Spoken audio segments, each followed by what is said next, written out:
Good evening, everyone, and welcome to another episode of Fear the Queer. A show that talks about everything on our gay agendas. I'm Kyle, And I'm Josh. and today we are going to get a little villainous, a little naughty, some might say. We are ranking the Disney villains. Yay! This is henceforth why I'm wearing this lovely hat that I got from Disney World. Gay Disney Pride. See, I thought it was couture. Yeah, I made it from scratch. I thought it was fashion. Yeah, it was your design challenge. Well, it's funny because when we were there at Disney World, I wore it for like a second and I took it off. And it wasn't because I was afraid of like, oh, like openly representing like the gayness. I was just like, I look like a fucking nerd. And so I just like ripped it off. No, I think you look cool. Thanks. So, yes, tonight we're going to be ranking 16 of who we think are iconic Disney villains. And just like our Disney Princesses episode, we're going to be giving our little queer commentary on why we like them, why we don't like them, why we think they are legends. And then we'll each give a ranking, like 1 out of 16, because there's 16 Right. villains we're going to be doing. But before we do that, Kyle, what are we drinking today? Well, I am drinking iced coffee, but I made it myself. And no, I did not just brew hot coffee and pour it over some ice. No. She has a little coffee filter. And so it's like cold brew then. Yes, it took 24 hours for this to brew. And it's delicious. What are you drinking? I have a little shot of tequila and ginger ale. A shot? What? Tequila and ginger ale. Is that is that breakfast? Hello? Well, I mean, it's Captain Hook's favorite drink. I appreciate. It's whose favorite drink? Captain Hook's. Tequila and ginger ale. Captain Hook. Oh my God, a tequila and ginger ale. That's the new thirst trap. Exactly. Remember when we did thirst traps all the time? I know. Now we just expect people to drink, and we don't have to anymore. We're just like, you drink, we'll just talk. To be fair, if you drink a little bit and then listen to us, we are funny. We are a little bit more bearable, yes. We're a little bit more bearable. Well, cheers, queers. Clink, clink.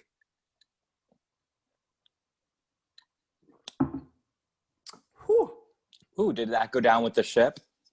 Yes. Oh my God. I'm going to take my ears off now because I think it's going to get a little hot in here. But how will you hear? Okay.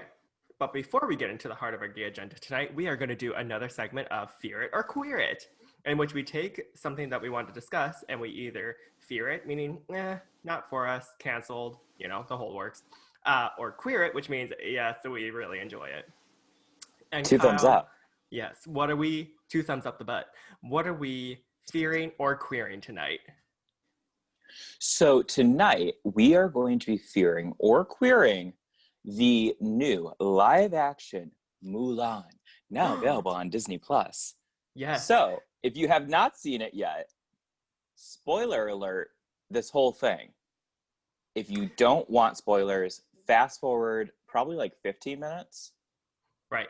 Once would you say 15? Once you see our little heads like dancing again on the video, that's when you can cut back in, because that means we took a break. Okay, so for those of you who don't know, Mulan, this is one of the many live action remakes that Disney has produced this past year. Because of Miss Rona, Mulan is only available on the streaming service Disney Plus. If you subscribe to Disney Plus, you can actually pay to watch Mulan for $30. And we are going to discuss whether or not that $30 was worth it. So, directed by director Nikki Caro. I hope I'm saying that correctly. She is, I think, one of the only female-led directors for the Disney remakes. Because Kenneth Branagh did Cinderella. Jon Favreau did The Jungle Book and The Lion King, and then Guy Ritchie, is that his name? Did Aladdin. Yeah. Richard Simmons? I don't know. One of them. Richard Simmons did Aladdin. I would watch that. I would watch that. So Yeah. anyway, and obviously, as you know, as an Asian, like Mulan has just been one of my absolute favorite cartoons of all time. Um, and so I had a lot of expectations for this movie going in, and by the trailers, I think it looked pretty great. Um, Kyle, do you want to break down a little bit of maybe some of the differences of the remake versus the original that stood out to you? Well, yeah, let's just jump into it. I Yeah, mean, right off the bat, and if you have not seen the original Mulan, fuck bear with yourself. us. Well, I'll say bear with us. 2020, I'm trying to be softer. I'm not. Go But fuck yeah, yourself.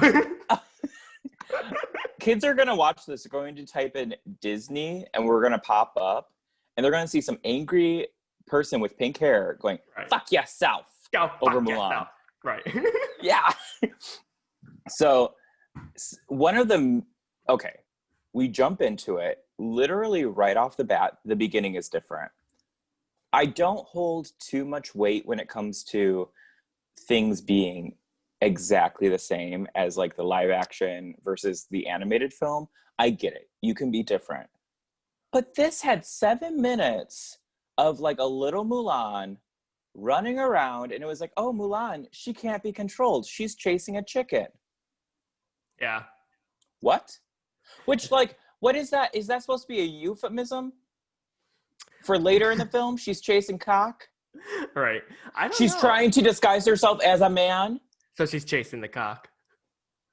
I don't Oh, know. you cracked the code, sis. I'm all about cracking codes. Yeah. Um, this cracker cracks codes. oh, oh. So Uh, as I feel like that right off the bat put a bad taste in my mouth, and I was like, this isn't necessary. I don't need to see like a young version of Mulan who's like wild and can't be controlled and has to bring right. honor to her family. It was like, you don't need to do that. Well, it's like I know there's a lot of people who have never seen the cartoon, but like I feel like everyone knows at this point that Mulan was like a rebel and someone who like was not going to fit the norm. So it's just like, why do you need to beat this dead horse? It's like we get it already. She's a badass. We don't need to Right. see I like was this montage of her running around like doing flips and tricks. for like 7 minutes. And it just felt really unnecessary. And I also feel like that just leads into the fact that the film doesn't really have a good understanding of what its tone is. Mm-hmm. It's kind of an action film. It's kind of a family film. It's a remake. It doesn't know what it's trying to do. And in the original animated, it opens with the villains climbing the Great Wall of China, and it was like, we're under attack. Sets the tone for at least the animated film.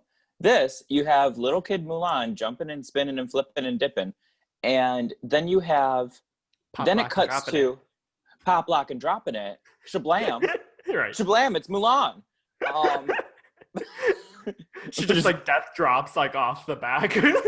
she's like, I will bring honor to us all. Pussy So pop. right. She's like, I would have enjoyed that more. Right. But it just could not figure out the tone of the film. Then it goes into the villains, and there's like some witch. Yeah. So they added this witch character that is a female, and they don't really explain like why she's there. Like she just kind She's of like like, just well, okay, she just shows up and she's just like, I will help you. And he's like, okay. And then he right. like talks shit about her behind her back, like very loudly. Like he's just like, I can control the witch. I know everything about her. And Right. she's just like, okay. So I thought they included the witch for a couple of reasons. One, also, do we ever catch a name? Is she just the witch? The witch. Bird That lady. shows you that they She do could turn not. she could turn into a hawk. She Well, it was the falcon that in the animated version, that's what the guy had. He had a falcon. So I feel like they kind of replaced her in from what the animated was in the live action. That's pretty obvious. I feel like Right. that's not a critique or anything like that. But we didn't catch a name. Does she have a name? That's not good. If I have to watch the whole film and I still am like, she was like the witch person. Right. They're not like Susan. They don't do that. Like they're Susan the Witch. now available on Disney Plus. Right. Susan the Witch. I love it. They don't do a good job. I feel like overall, this whole film, they do not do a very good job of establishing characters Mm-mm. in a way that we as an audience can go, okay, I know who they are. Because right after you go into, like, it goes from Mulan as a child to now there's an attack, which I like the attack. You know, special effects are good. Yeah. The weird witch hawk woman. Then it goes into how no one will defeat me. And then it cuts to Mulan on a horse. Yep. Riding through the field. And as someone who is a failed film student from many a decade ago, well, it was not many a decade. It was just many years ago. It was not many decades. He just aged himself. I'm like, it's only been like 8 years, but as someone who is not a good film student, the fact that I noticed how bad the editing is in this film says something. Like, we should all be worried if I'm clocking the bad editing, right? Right. And you went to school, you did editing. Right. Well, the thing is, too, is just like, well, I like how it was just like, yeah, you said, like, there's no one who can defeat me. And then they cut to Mulan as an adult, which technically that should have been her introduction. That should have been like the moment that we meet her as a character and be like, oh, like 100% agree. Like, oh, here's Mulan, not back flipping, pussy popping baby Mulan in the beginning. And Not pussy popping baby Mulan. I mean, I'd rather have a whole movie based off of baby pussy popping Mulan versus the adult one. So then we go through the motions of Mulan not really fitting in with her family because she is seen as someone who's not docile, is seen as a little bit more masculine, and that she will bring dishonor to her family. Though they added a little sister character, which I thought was kind of cute. Right. Which that I was okay with. It felt like they were trying to have a foil to Mulan. But because the little sister, of course, is like very pretty and cute. Right. And it's like, I am going to get matched by the matchmaker. The thing is that it could be a foil if they interacted more in the film. They don't. No. You know, one thing I will say, not necessary, but one thing I will say is that a lot of people have been complaining about like the acting of this film, saying that it's poor acting. I always will defend poor acting if there's a poor script behind it. And it's like, they could be doing their best with this really shitty script. And I think that's actually my main critique of the film, is the fact that whoever wrote it, like, just kind of like, I think they watched Mulan once and they're like, okay, I got it, and like just like kind of type something up. It's not and good. It's like, no, it's just, and it sucks because there were so many moments where I liked where it was going, in a sense of like, oh, that's different from the animated film. Oh, I kind of like where they're going with this. And then all of a sudden it's like, what the fuck? Like, nothing happened with it. So the whole point of what I'm saying is that Captain Li Shang, bisexual king, was erased from the animated film, and now he's split into two different characters in this movie. The reason behind it is that they said that the filmmakers wanted to kind of separate someone who is sexually attracted to Mulan in the workplace, and I guess, like, I don't know, that was their reasoning behind it. They're going to war, like, anyone cares. It's really weird though that they would be like, well, we can't have her boss be attracted to her, but her coworker she doesn't know, yeah, he can be attracted to her.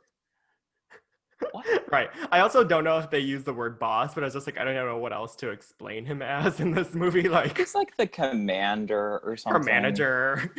Her manager. Hi, I'd like to speak to the manager of the Chinese Imperial Army. I need to report you to HR. Like, is there anyone I could talk to? Right. These fries are a little bit cold. Can I get the number to your headquarters? Right. So Captain Li Shang is now split. The commander is still very much like the father figure of the troop, in the sense of like, oh, I will make a man out of you. They didn't sing the song, but they basically quoted it. Um, Yeah. and he was protective over Mulan. And I feel like in particular throughout the movie, because like he could tell that she was different. Um, she's not a boy. And then the love interest now becomes one of her fellow soldiers, Yeah. um, who is really cute, by the way. Oh, he's cute. Yeah, That was a plus for this film.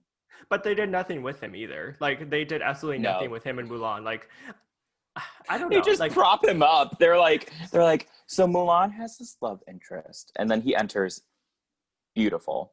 And he's mhm. like, "Oh, hello." And she's like, "Don't talk to me. I can't deal with this. I can't deal with this. Don't talk to me." I'm And too I'm like, shy. I I agree with you that I think the script, it starts with the script and then it gets bad. She might just be bad. She she was really, I was like, "Woo, yes, girl, give us nothing." Like it Yeah, was I really flat. Um Maybe she's like a big action star and I don't know this. Maybe they hired her for the action sequences. Because it wasn't for the sentimental quiet moments that they hired her. no. There was one moment where she's bathing in the river, and at this point, like she stinks because she won't shower with the other boys. And at this point, everyone's just like, okay, you need to take a bath. You fucking smell. And there's this whole moment where you see her strip off and she daintily gets into the lake. And then her love interest, of course, comes up behind her and she refuses to turn With a around to watch. 12 pack. Oh my God, so hot. There's so many apps. And he's trying to like just be like, hey, and he's thinking Mulan is a boy still. And he's just like, hey, look, like I know we got off on the wrong foot, but I have a lot of respect for you. Like I want to be there for you. And she refuses to turn around because obviously, she's trying to hide the fact that You she's a can't girl. see my tits. Right.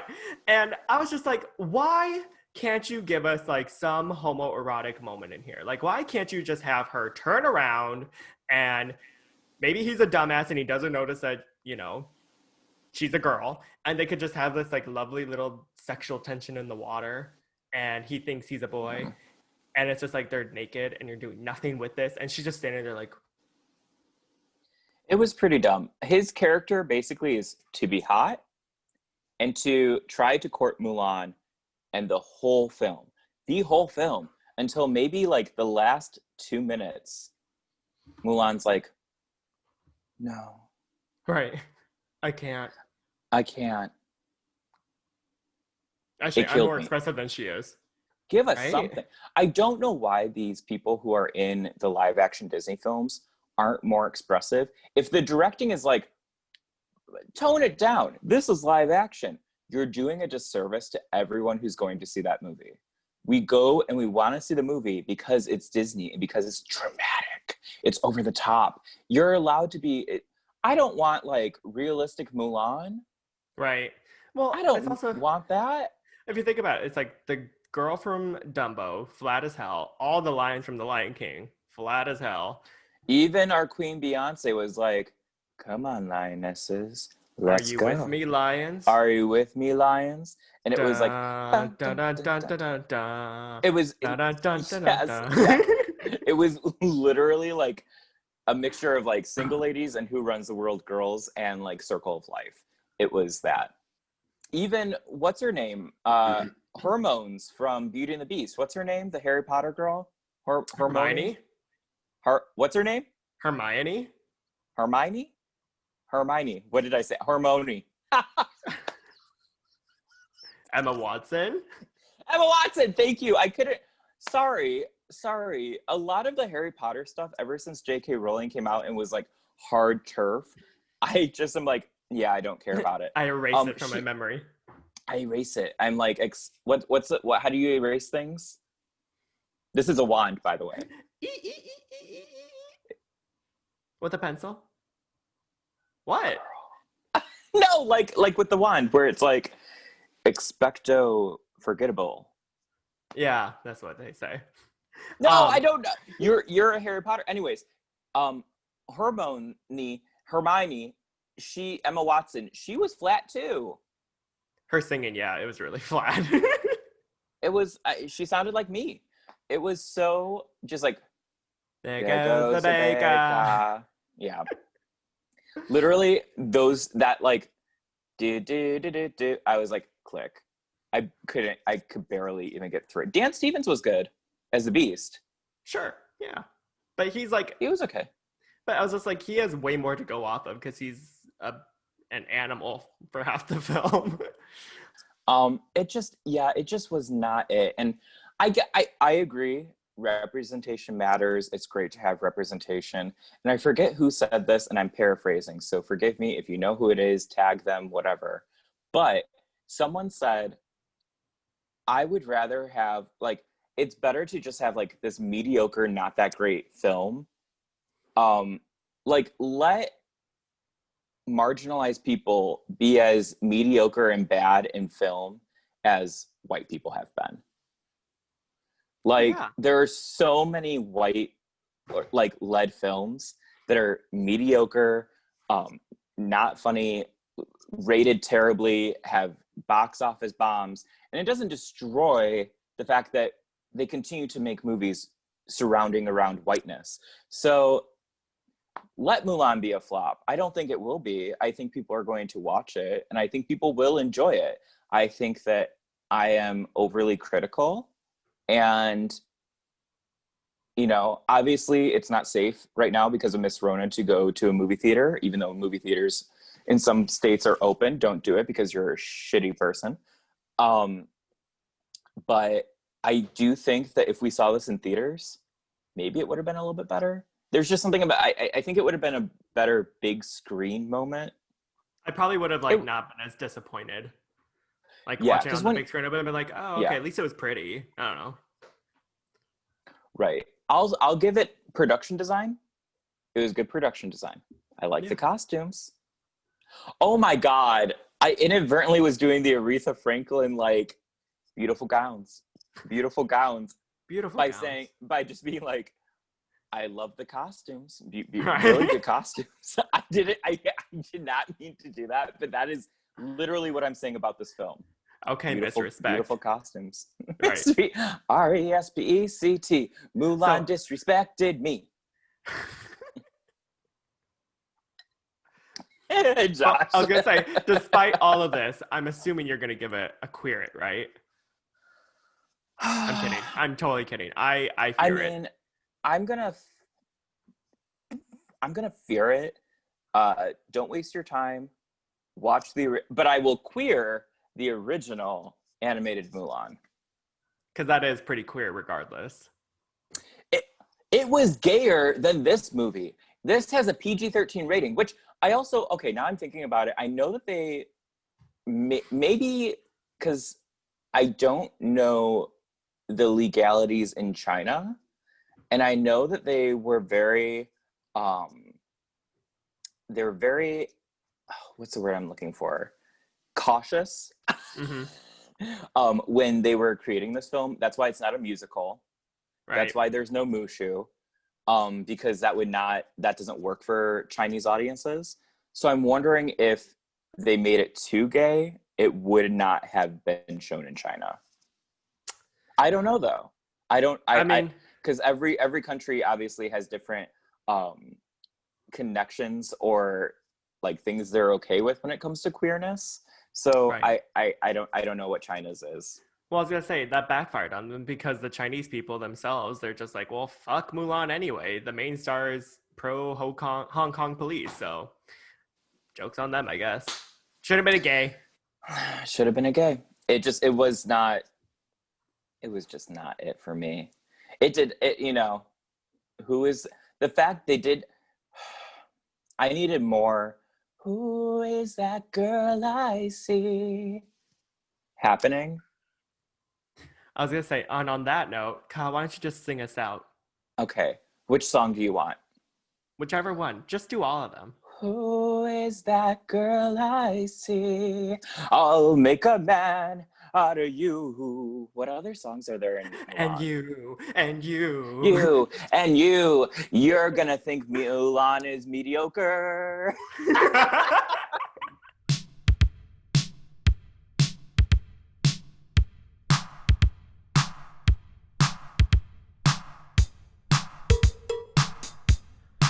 And And now, to get into the heart of our gay agenda tonight, we are going to do another ranking this evening. However, it is not a ranking of the Disney princesses. We're going to be ranking their counterparts, the Disney villains. Ookie, kooky, spooky. Ookie spooky. And we love Disney villains. I feel Mm-hmm. like a lot of people do. Disney, while they missed the mark in live action Mulan, they hit the mark whenever they have an animated Disney villain. Oh my God. I know a Totally. lot of people, like queer kids, we grew up being obsessed with them.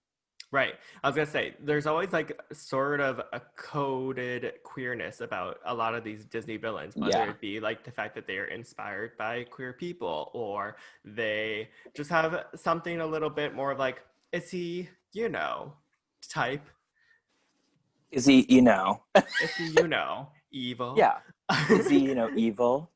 So what we're gonna do is there's only 12 Disney princesses, but we had so many Disney villains to choose from. So we narrowed it down to Right. 16 who we think are probably the most like iconic out of all of them. And then we're going to go Right. through of each villain based off of when they were released chronologically. And then at the end of each of our commentary, we'll give a little ranking of them and why we rank them that way. Right. And if you have fun with this, because I know a lot of people had fun when we did our Disney Princess episode, we will have the template to rank the Disney villains up on our Instagram. So head over to Fear the Queer Podcast on Instagram, click the template, play along with us, tag us. We'd like to have fun here. We like to have fun. We like to have We're fun lots of fun. people. Yes. The more I say we're fun people, the more it's real. Exactly. All right, so shall we get Yeah. started? Let's do it. Okay, so the first Disney villain on our ranking is the OG bad bitch herself, the Eva Queen from Snow White and the Seven Dwarfs. I loved the Eva Queen. I don't know about you, but I'm just gonna go right off the bat here. I actually watched Snow White and the Seven Dwarfs not because of Snow White, because I fucking hated Snow White, as you know. Mm-hmm. I actually really liked the Evil Queen, and I liked how petty she was and how diabolical she was, and her transformation scene from going from this beautiful woman to this We ugly love hag. a spell. We Mm-hmm. love the white hair. Right? We love a good potion. So, um, yeah, I think the Evil Queen almost could just be carried off alone just based off of just like her icon status of being like the OG Disney villain, you know? Yeah, I mean, so I gotta say, I started thinking about it. And if I Did you? was, I had to think. The evil queen is obsessed with trying to kill this child, which, like, I don't know, child harm always kind of gets me. But I realized she's like, I must get Snow White. What is Snow White? Is Snow White just the epitome of European beauty standards? Mm. I think that this is just a tale of don't just because you're white doesn't make you beautiful. I but she also has body dysmorphia. The evil Mm-hmm. queen is a hot bitch. Right, I know. And then she downgrades herself halfway through the film to get beautiful again. I'm just I like, well, know.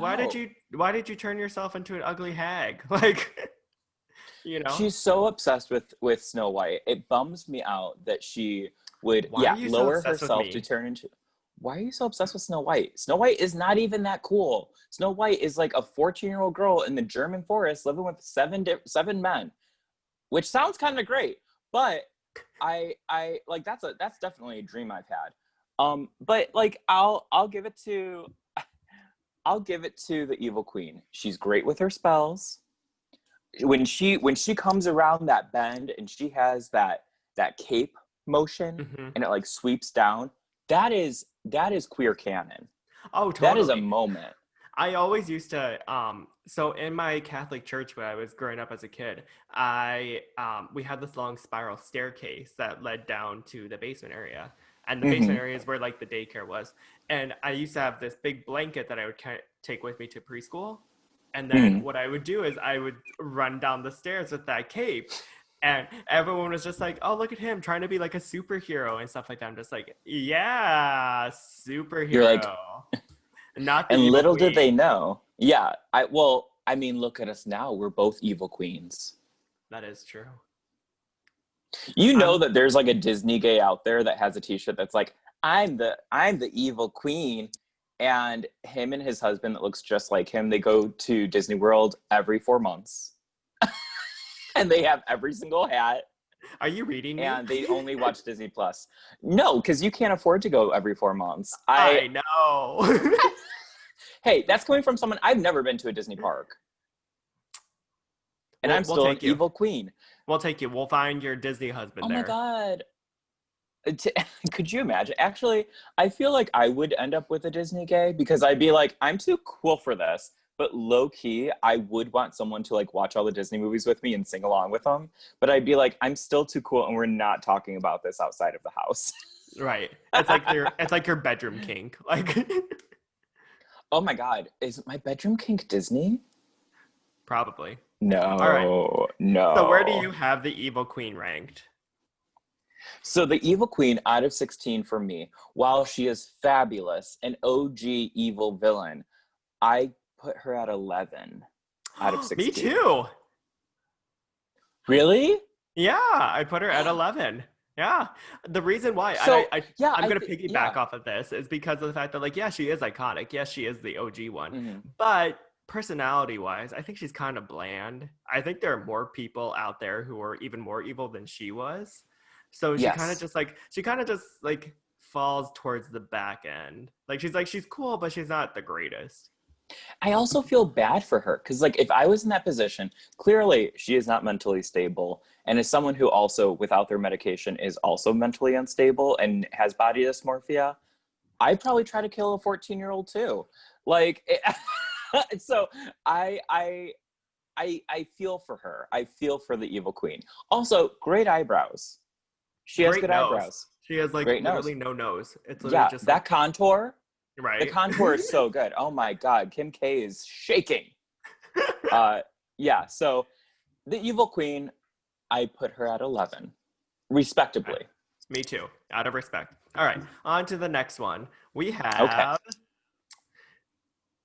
kind of similar in a same aspect, but we have an OG villain, evil stepmother.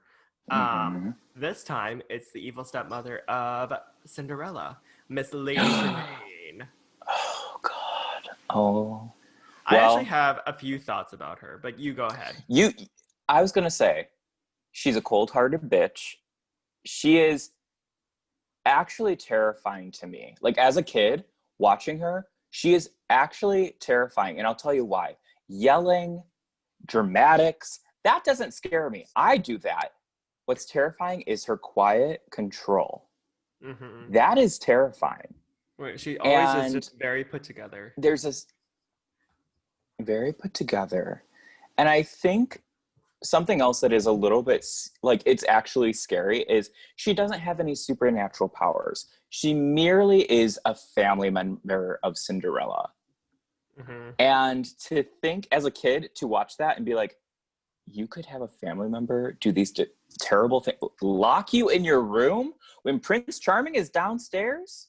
Mom, I mean, stepmom, terrifying. I literally so scary. Um, Yeah, I it's just, crazy because it's just like the she's so difference scary and between so controlled. yeah, and the difference between her and the evil queen is that the evil queen, like, she doesn't logically make a lot of sense. Like, she's just like, I will have this extravagant plan Yeah, of drinking this potion, and then I will become the prettiest woman ever. It's like, okay, I think you're a little off your rocker here. But yeah, Lady Tremaine, she just is fucking cruel to Cinderella for no reason and right. abusive. And the moment where she lets Anastasia and Drizella rip up Cinderella's dress. I As a it, kid, did that freak you out? someone I can't remember who it was, but Oh, someone told me, and I totally agree with this now as an adult. You're kind of like you're basically watching someone get, in a way, assaulted in a lot of you ways. are. They, Like, they, they do. Yeah. Oh my yeah, God. And as a kid, no one, okay. Well, hands and feet to yourself was always a rule in my school. And I hate that too, because like it shows that a parent can weaponize even her own children to do harm to another person who should be like her child that she's Yes. in charge of. I'm just like, ooh. Now, shout out to Anastasia, the redhead, because have you ever seen any of the Cinderella sequels? Well, doesn't she end up being like she goes and lives in the castle or something? She becomes a good person at the end. Like she realizes she's like, my stepmom is evil, and she's just like, I don't understand like why we're so mean to Cinderella. She's like, I really like her. And then at the very end, no spoilers, but Cinderella and Anastasia become good friends. So I will give a pass to Anastasia, but Drizella and the stepmom, fuck both of them. Well, what's great too is not that Cinderella is a realistic story at all, because the bitch is talking to birds and mice. You And don't she has a do fairy that? godmother. Well, I talk to mice, birds scare me. But the fairy godmother is a little fantastical. I feel like at the end, it really is just this evil stepmother is just left without Cinderella. And I don't know, there's something like she doesn't really get justice. Cinderella No, goes and there's lives in the castle, but yeah, there's no punishment like towards her for being evil or anything. no, so she can continue to do that. She could get remarried and still be awful to someone. Well, There's nothing. it'll probably just turn around and just she'll treat Anastasia terribly because she's now like the good girl and stuff like that. Right. Um, It's really terrifying. I will say I love her face when she discovers that there's the second slipper. That look of yeah, that just shocked look. Oh yeah. my god. Like also we love a gag. I love a reveal. Um yeah, It's she's funny actually like because an evil person. I have the other slipper. Gag. Oh. Right. Oh. Yeah, it's very very that. Also, she has a great bouffant.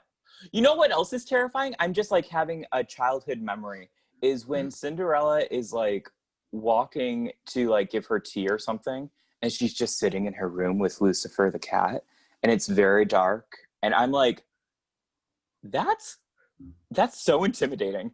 Or do you remember when Lady Tremaine figures out that Cinderella is the one who is at the ball and she's watching her walk up the stairs and her eyes just become very beady and dark and like it just becomes Mm-hmm. like this like bright green. I'm just like Yep, and then bitch. she goes and she locks her in. Mm-mm. Yeah.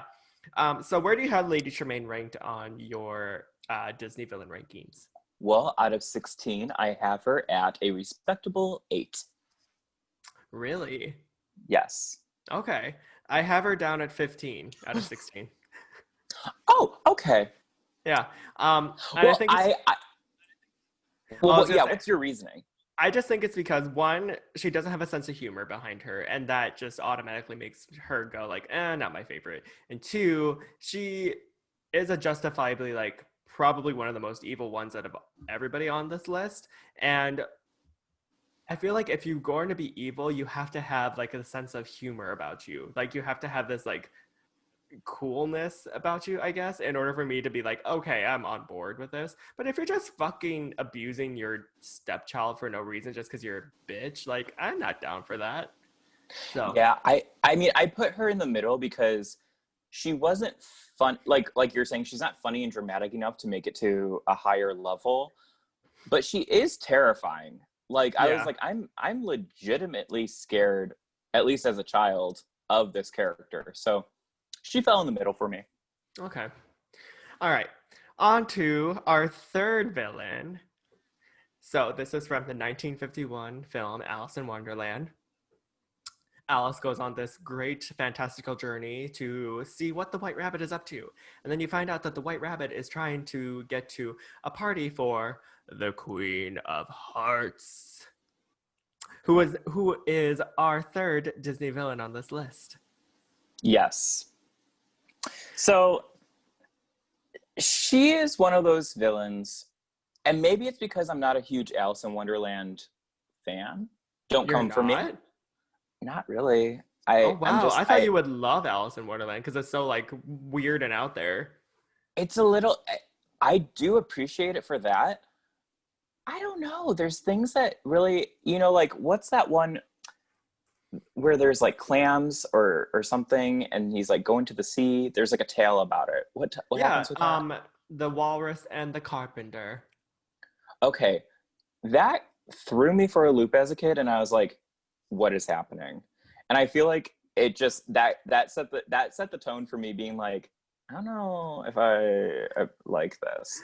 Maybe as an Yeah. adult, I love the fantasticalness of it. um I love that I love a story of someone going to a fantastical land, a la Wizard of Oz, and just experiencing all of the magical things. I do like that. Now, the evil queen, or the Queen of Hearts, rather, the Queen of Hearts, as a villain and as a viewer, she is so impatient.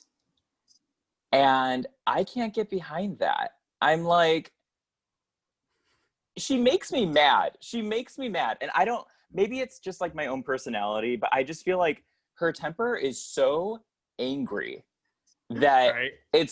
she's less like, oh, she's goofy. Like, she looks goofy, you know, she has the big red face, but she's so angry and so impatient that I'm I think like, she's an Aries. she might be. I could, you know, I could see that. She really, truly just has this, I want it now, and off with their heads. And I'm like, you know, maybe you need to lose your head. She just I'm just not, the whole rosebush thing. She abuses her king. Yeah. She just, as a villain, I like that she's kind of goofy, but as a kid, because I haven't seen Alice in Wonderland since I dated someone who was really obsessed with it. And I was like, I had to lie and be like, oh yeah, I love this. Yes. Yeah. Yeah. Okay. Josh Ew. is giving like a hand signal. Yeah. Yeah, and I think it's because that person I dated thought that they were Alice in Wonderland. Oh, I'm so fantastical. I'm like, no, you're not Alice in Wonderland. You're just a Pisces. Um, That should be a slogan. yeah. I'm like, you're not in a storybook. You're just a Pisces. You're just a Pisces. Right. So maybe that's another thing, is I had to watch it and I was like, I'm not really into this. And my significant other is, I don't know. I will say that outside of the animated film Helena Bonham Carter, I sort of like, even Yeah. though those movies are kind of garbage, the Tim Burton Alice in Wonderland movies, they're Well, it's sort of Helena Bonham garbage. Carter. Yeah, she's great though. So Right. I like her, but we're talking about the animated version. So what Yes. do you think? Well, it's interesting because have you ever read the books? I actually have.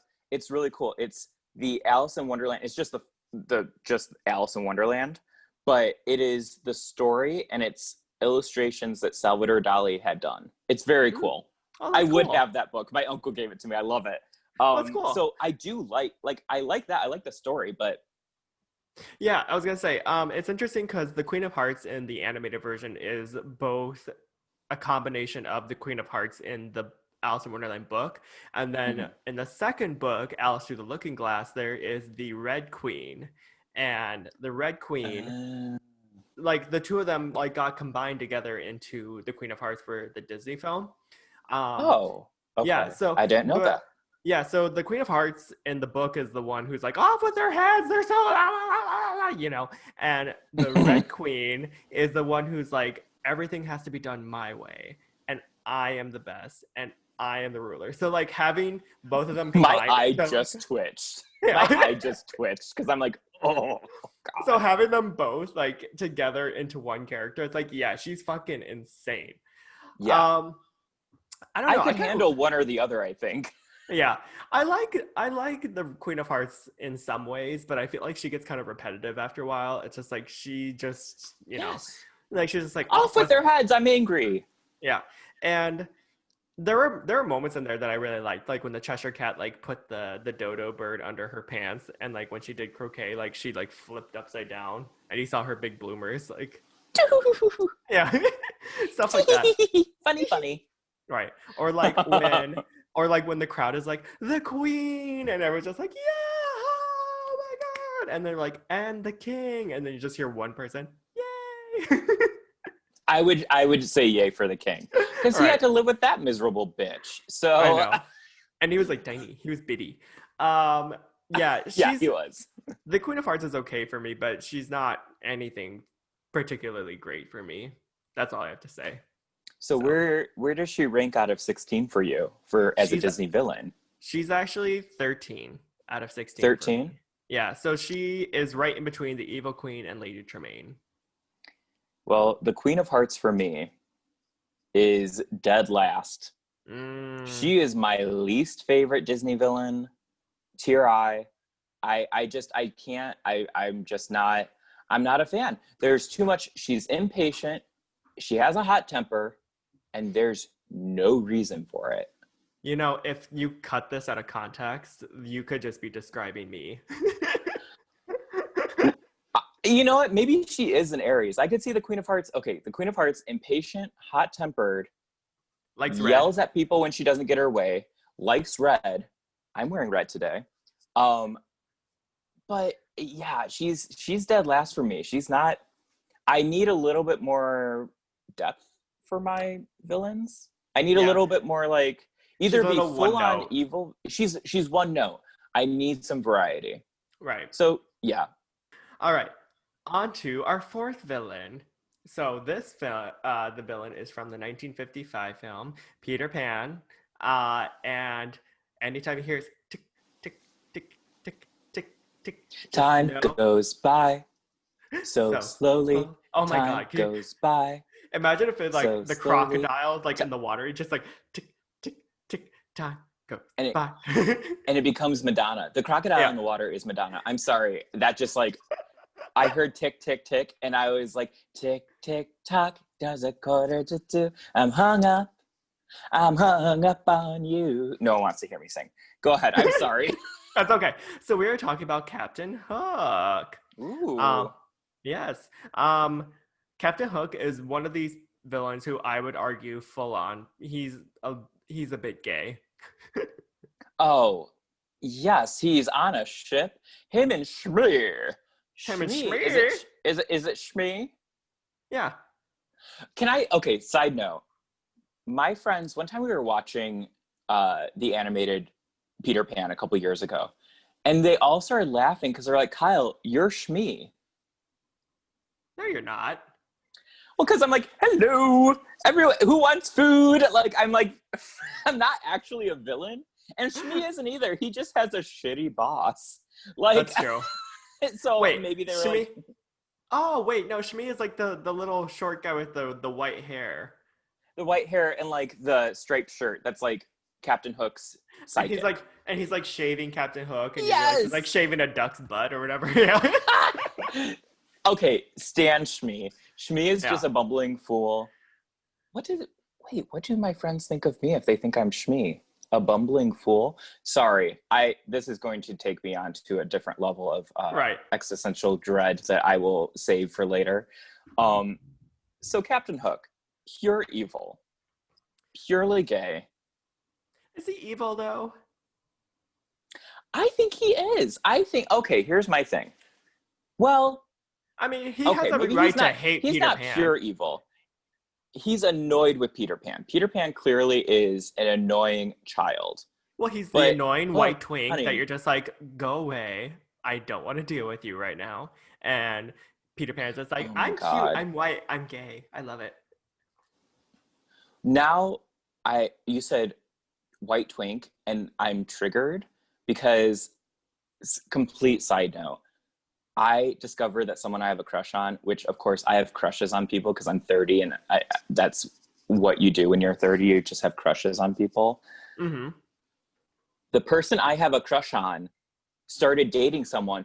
We're in quarantine. How do you meet people? They started dating someone and they posted a picture and they're like, not the worst thing to come out of quarantine. And it's a picture of him and this white twink, the skinniest little white twink. And let me say, nothing against white twinks. I've dated a bunch, but I'm like, what about me? What about Jujubee? What about this white twunk? What about this cupcake? Yeah. You want this frosting? You want this frosting, honey? No, but so Captain Hook, I think, has every right to be angry at this white twink coming for him. I'll What give him about that. me? So anyway, Captain Hook. I'm saving it for later when I'm taking a shower and I'm going, what about me? But you know, I can talk to a therapist about that. Captain Hook also, I think something that he's not, I appreciate him for being a pirate. We love a pirate. After the booty. After the booty, always. But he's kind of an idiot. And I don't like Captain Hook for the sense that he's a moron and he thinks that he's smart. Yes. I'm all about just own it. I'm Lisa Rinna from Beverly Hills Housewives. Own it. But he doesn't own that he's a moron. He's a moron and he treats me like shit. Right. Bitch, When Shmi who's the probably one should who be like lost the his one in hand? charge. Yeah. Oh yeah, Shmi's just a blumbering, he's blumbering and he's an idiot, but he's like a sweetheart that could probably do better. Captain Hook lost his hand to a crocodile. Right. And it's all because like he walked into a trap that Peter Pan like set for him. Like he's just like, you could have had your hand if you weren't Moron. listening to this silly white twink, but you were Right. after him. And another thing I don't like about Captain Hook is while the animated Peter Pan does have issues because it has a line of animated racism. Don't mind me. I have a hair clip on my finger. I noticed that. I was like, what is that? I'm like fiddling with it. Anyway, so it does have a line of animated racism that I don't think works well today and how it displays Indigenous Native Americans. That does not age well, and it doesn't. It's not. It doesn't work. It doesn't work. Okay. Right. Captain Hook. Outside of that, Captain Hook as a character kidnaps an Indigenous woman and pushes her off a boat. The fuck is wrong with you? Right. Haven't they been through enough? Like, I hate that. I'm like legitimately mad. Well, I forget. It's because too, like, he uses her as bait because he knows Peter Pan would save her, right? Yes. I haven't seen Peter Pan in a long time. Maybe I have a bad sense of Peter Pan just because it does have those racist animations in it. So I put Peter Pan and then Captain Hook by proxy in a box where I'm like, it's not my favorite. But I do love Captain Hook in his fabulous femness at the same time. I was gonna say he's got the ruffled shirt. Yeah, he's a butch femme like fantasy where he's just like, oh Shmi, like we need to capture Peter Pan, and his hand. Right? Do you think him and Shmi even were though like it's a hook, it's still always like this. Yeah, it's a limp-wristed hook. Yeah, Shmi. Limp-wristed hook. I want to write that movie, Limp-wristed Hook, where him and Shmi actually are together. I mean, I would totally be down to see Captain Hook and Shmi. Would you ship them? Would you pirate ship them? Boo. Sorry. I thought that joke would set sail, but it definitely sunk. Sorry. I'm so sorry. Viewers, listeners, I'm so sorry. I am feeling my dad joke fantasy today. Those are good. Where would you rank Captain Hook? Were you hooked on the jokes? Where would you rank him? So he came in at number 12 for me. Me too. Out of 16.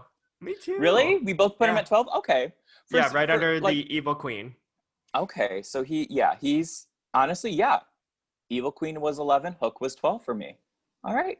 Look at us. We actually are matching more now than we did when we did a Most Likely To. Yeah, who would have thought? All right, on to the next one. And contrary to popular belief, like, I do like OG villains. Like, even though I've ranked all of them near the bottom, I do like a lot of them. So I just want to throw that out there. So this villain came from the 1959 Disney film. Just make sure that you allow her to RSVP or she'll get really fucking pissed off at you. But it's the beautiful, evil Maleficent. And ooh, to counterpoint, we are not judging Maleficent based off of the Angelina Jolie like redemption story. Maleficent. This is just in the animated film. So, Kyle, start us off. Well, right off the bat, she's a terrifying creature who identifies as a fairy. Hello, I feel seen. like like very relatable content. And like you said, she's pissed off. She wasn't invited to a party. You would think Very that much if the you too. entire very much me too. You would think that if this evil pissed off fairy is part of the kingdom and they don't invite her to a party, yeah, she's gonna come crash it and she's gonna come curse you because you're just rude. That's just Right. mean. She comes in with the headpiece and the cape. Like she's looking it is very I am an evil fairy eleganza. Like it is very that. So I can appreciate her for that. I do like that. And the fact that her whole deal is she wants to make a child's life miserable. Okay. Sure. I'm down for that. Sure. Yeah. Yeah. What do No, you think? I Maleficent at one point actually was my favorite of all time. Like she just was so fucking amazing. Like she didn't really have like we were talking earlier about like if you're gonna be evil, like own it, you know? Like you have Mm-hmm. to like just have and like she literally was just like I'm just mildly annoyed that I wasn't invited to this party, so fuck So I'm you. gonna fuck shit up. Yeah. Right. She had a great evil dark castle that actually terrified me as a kid. Like her castle, I was just like, oh god. Oh, it's scary. She has the ability to turn into a dragon. Um, and Love a reveal. yep, and she's so powerful that not even the good witches can overcome her. Like they can help destroy her, but they can't actually do anything to stop her. Like she's just that fucking powerful. Um, Right. We so love a powerful, bossy bitch. I was gonna say, powerful, bossy CEO of her own company. Like I'm all for Maleficent, Into it. and Yeah, um, she owns and her 100% of the company. her staff that had like the little glass Mm-hmm. orb on top of it, where her little raven sat Yeah. on. Oh, great prop, love it. I love a staff. If you give me a cape and a staff, honey, I'm there. Right? I also can appreciate the fact that as a film, Sleeping Beauty is like one of my least favorite Disney animated movies. What? It's just not there for me. But it is saved because Philip is a great character, And he's but hot. mostly because he's a hot animated human. Yes. Um Maleficent upstages the main character. You have to stan. I don't know how you can't stan. She upstages Sleeping Beauty, Aurora. Well, yeah, So she's fucking asleep half the movie. It's pretty easy to. I know she's asleep. And the fact that now she has a live action and a sequel to the live action, people love her. I think they understand. They understand where Maleficent is coming from because we've all been left out. We've all, I'm feeling some sort of way. Not me. We've all, well, I've been left out. I've been not invited to a party. I've had FOMO. And let me tell you, I put a gay curse on those people. As I say, it's justifiable, her anger. I totally agree. Yeah. Yeah. I actually have her as number 4 on my list. Okay, we're very close. I had her as number 3. Okay. Yeah. I was gonna ask, oh really? Who's your other 2? But Right. I'm like, we'll get to them, damn it. yeah, Yeah. we'll get to that. Maleficent is number 3 for me. She's a pretty great, as much as I dislike Sleeping Beauty as a film, I love her as a villain. She's such a good villain. Yeah, I was gonna say, I'm glad you can like separate the two because Oh yeah. I mean, just the fact that she can like float through her castle, through the air, all the way over to Aurora's house, and then just like set fire to everything and make like these what are those like thorny bushes that came out of the nowhere to surround the castle. I was just like, she is right. there's so much drama behind all of her like intentions. Like I'm just like, yes, give me more. Oh, Maleficent is actually fantastic. She's magnificent. Love her. Yeah, number 3 for me. Okay. All right, on to our 6th villain. She was played by Glenn Close at one point. An She, icon. yes, an icon. She loves to put out cigarettes wherever she can just find a convenient place. And keep your dogs away from her. It's Cruella de Vil from 101 Dalmatians. Woo! So, 101 Dalmatians is actually one of my favorite Disney films. Shut up. It Yeah, was like it's in my top 3 favorite animated Disney films of all yeah. time. I watched it all the time as a little kid. Oh, me too, because my parents recorded it on VHS, and it was one of the first VHSs I had, and so I would just play it over and over again. And there's just something about Cruella de Vil that you're just like, mm, chef's kiss. Well, she's so good. She's okay. She's everything that we've talked about that we like. She's Yes. dramatic. Mm-hmm. She is evil. She has a goal. She's She kind of an crashes idiot. parties. She's kind of an idiot. But you know what I like is Cruella is either a drag queen or a lipstick lesbian, and her two like minions, they're definitely a gay couple. I was gonna say, you can You like know? queer Cruella de Vil very easily. Like she's either Yes. like a drag queen or she just got out of a really bad relationship with her girlfriend. She's like, you know what? Fuck this. Right. I'm just going to fuck shit up right now. Well, and honestly, imagine. Okay, so this was what was the year again? 60s, right? 1961. 1961. 1961. London. Maybe Paris. she had to keep. Maybe she Milan. had Milan.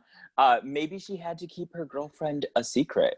So instead of like, I'm definitely giving my own Cruella backstory, but maybe Cruella was like, I want a coat. My girlfriend won't buy me that mink coat. You know what? I'm gonna dump her ass, and now I want Dalmatians because I got some issues. Right. Also, too, I like how people like think that Cruella is so cruel because she It's wants in to her kill. name.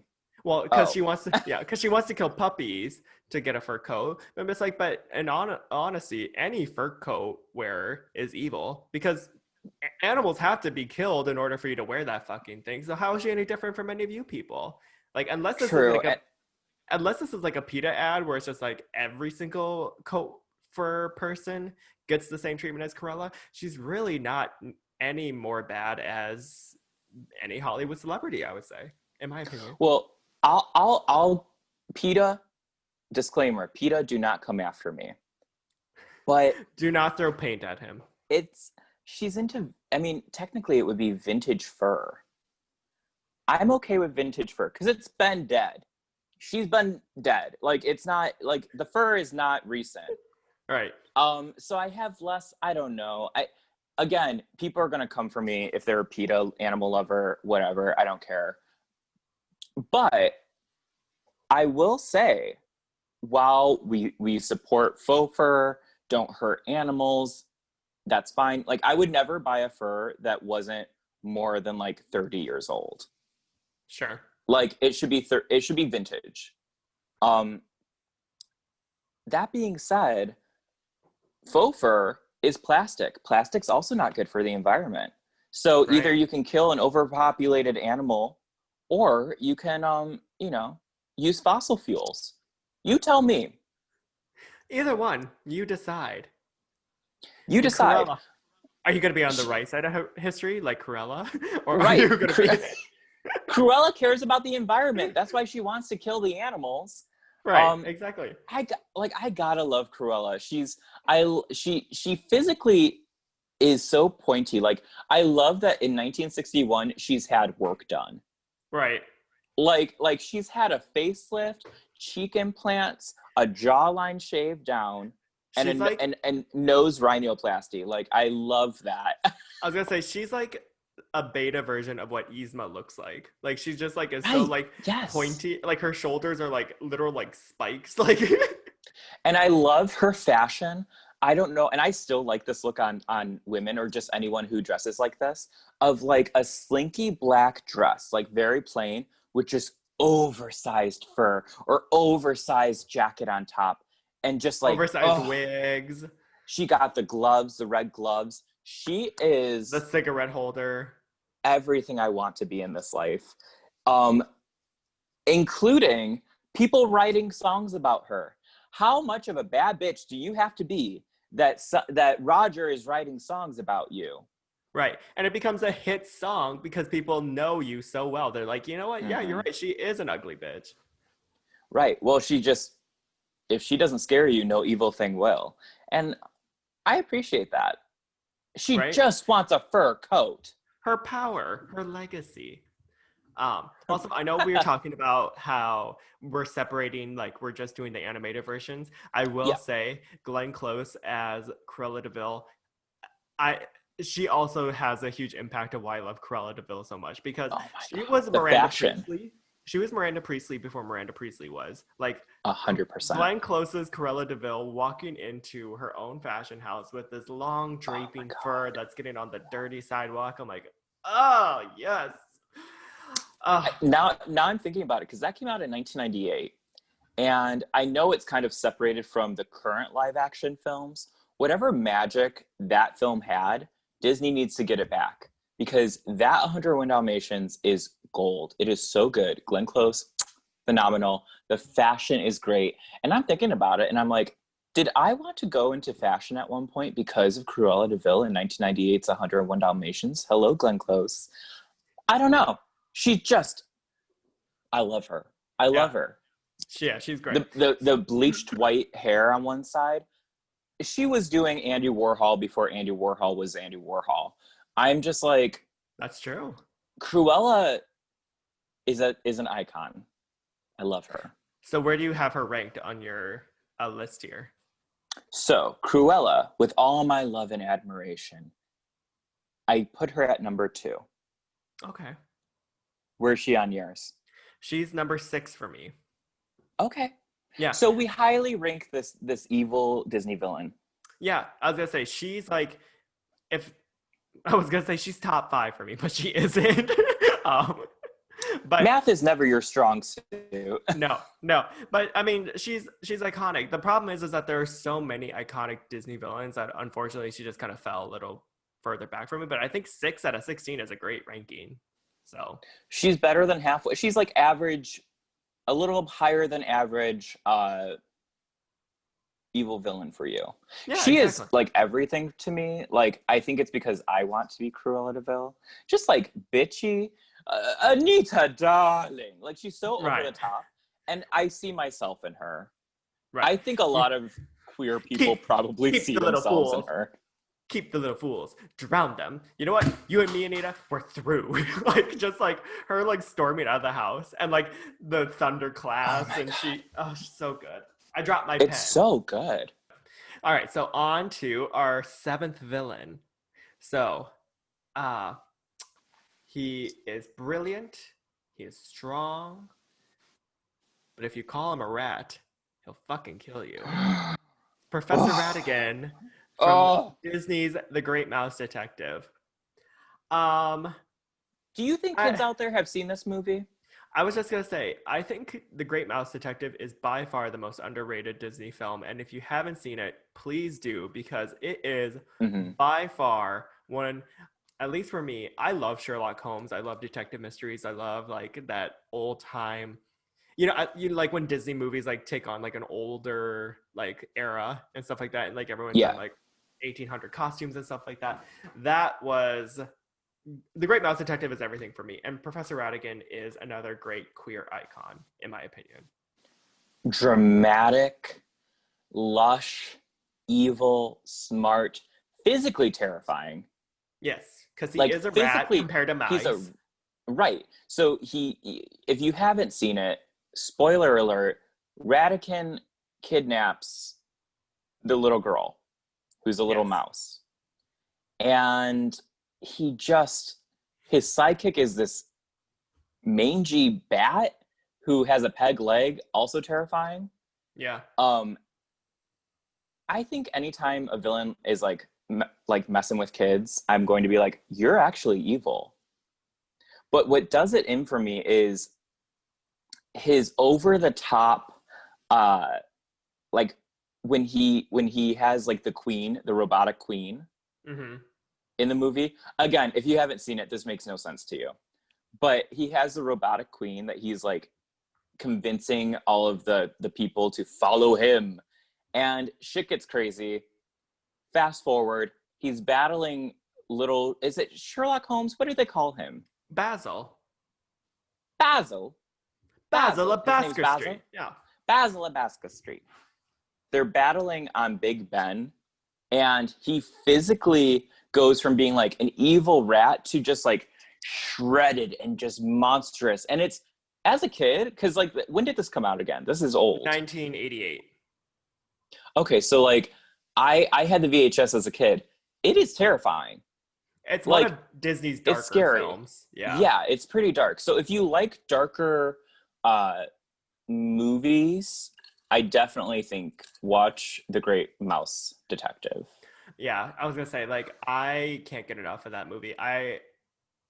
It's during the era when Disney was like struggling, so like they kind of just had a lot of like hits and misses in that time frame. Like The Rescuers was like really good, but then Oliver and Company really flopped, and then The Great Mouse Detective came out, so it's like kind of lost in the shuffle of like the great movies. But it's so well done. Ratigan, like you said, is so brilliant. He hates being called a rat because he wants to masquerade as this really smart intellectual mouse, because apparently there's a stigma against rats or something. I don't know. So he has reason to be evil. Right, exactly. And anytime that someone calls him a rat, he literally goes, "Ah!" And just like his claws come out. He's like, He shows that he's a rat, which is right. great. He's so dramatic. He will randomly stop his plan to sing a song about why he's so great and evil. Oh, Ratigan. Oh, Ratigan. Oh God, it's so good. Yeah. It's so dramatic. Yeah. He also has he also has a great Disney death. Like, obviously, spoiler alert. It's dramatic. Yeah, it's like Kyle said, on top of Big Ben. It's in the middle of the night. It's a rainstorm. It's great. Basically, a common theme of why Kyle and I like Disney villains is whether or not like they have like a very dramatic story arc or not. Yes, give me the drama. It's Disney. Yeah. Don't be boring. If you're boring, what is the cardinal sin? To be boring. Boring. Yep, exactly. So, which is why some of these villains actually didn't show up on our list, like Hans from Frozen. Like, we're just there's a handful. Yeah, there's a handful of villains that you may go, where are they? How come they're not on the list? They're either we didn't put them on the list either because they're boring, or they're not as villainy and popular as some of these other villains are. Right. So if you're wondering, that's why certain things are not on the list. Don't come for us. Yeah, exactly. So where does Ratigan fall for you? He's actually number 2 on my list. Number 2, okay. Mm-hmm. Yeah, he's great. He is evil. He's number 6 for me. So okay. It's funny, you and I switched our 2 and 6. I was gonna say Cruella is your 2 and my 6. That's cool. All right, on to the Disney Renaissance era. So now we're getting, thank God. So now we're getting our Broadway villains in. You know, I love that, the Broadway villains, because it's true. Yeah. Yeah. So we'll start off with one of the greats. She'll cut a deal with you, but just make sure that you sign your name along the dotted line perfectly. It's Ursula from 1989's The Little Mermaid. Poor unfortunate souls. Let me start off by Deal saying, or no deal? Deal or no deal? Sign! I really hope, really quickly, I really hope that the remake with Halle and Melissa McCarthy is actually just them playing Deal or No Deal with like the suitcases. With the suitcases? Oh my God. If it is, I will not be surprised, because how Disney has been going with their live action remakes. But right. Ursula is fantastic. As most of you, if not, like, we've talked about Ursula on this podcast because she is a big one for me in my development as a queer person, as a human being. And a human being, she's a drag queen. She's based on Divine, the drag queen. Low-key, Ursula is a drag queen. Like, you cannot tell me otherwise, okay? She has a great overdone makeup. She'll sing you a song. She doesn't really have that great of a voice. She has these two little like queer electric eels that do her bidding. Um, those are the like those are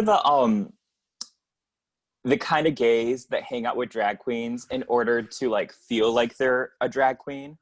Right. You Like know, you they're know they're how like, like yes, mama, I was gonna say, you know how tea. like You a know, drag queen always has like one or two like backup dancers or something like that, or they always just have two yes. people that come into the club with them like at all times. Mm-hmm. That's what Flossom and Jetsam are. Flotsam jetsam. Now I got her, boys. And truth is, she got me too. You got me, gal. They got me, gal. Also, I love a plus size villain. I know that Hmm. there is a lot of discussion when it comes to you can't always have villains be plus size, like because you can't make being fat a villainous thing. Um, but I don't view Ursula as evil. Like, I mean, she's evil, but she's one of those characters where I'm like, you know what? She's doing her job. One, she's a witch, so the gays, we love her. Two, she's in a mermaid film. So there's like double, like, this is very gay. This is like gay Right. canon. You're in a Right. mermaid film, you're a witch, you're based on a drag queen. There's a lot that checks off on my boxes. Also, like, let's like not cut Ariel any slack here. Like, she knew what she was getting into. You're making a deal with the devil, basically, Yeah, and like she's literally just doing what she always does. She's like, well, I mean, you if you want to do it, go for it, but it's not going to be easy, sweetheart. And right. she sings She's a whole song to her about that, and Ariel's still like, yeah, I'll do it. like, So imagine showing up to a place and someone's like, I can help you, just like all these other poor, unfortunate souls. And you go, well, I'm not one of those poor, unfortunate souls. Bitch, she just said you were. Like, it is clear cut. Ursula is not fucking with you. Like, why are you trying to make her into even more of a villain? I don't know. I also have to stand the fact that Ursula not only gets the voice of Ariel, then goes into full disguise and is like busty and hot than she already is. right, Because I think that Ursula as a sea witch is like goals. Like, I want yeah, to look like Ursula. I want the tentacles, not like tentacle porn, Josh, don't worry. But like I'm obsessed with that. She has every reason to be pissed off that she's been banished. What do we ever find out in the original I film was gonna why say she's like banished? I was gonna say like did Triton just ban her because she is a witch and Which, if I that's the case, was that's just just like toxic. I was like I bet you anything he just like got rid of her because he's like you're a threat to me and I want to get rid of you and she's like Yeah, the fuck. yeah. So it's a typical story of a strong, like a man being threatened by a strong woman. You Mm-hmm. know, instead Mm-hmm. of burning the witch at the stake, they just sent her off to live in a little cave and cast spells and uh, you know, be an icon. So Exactly.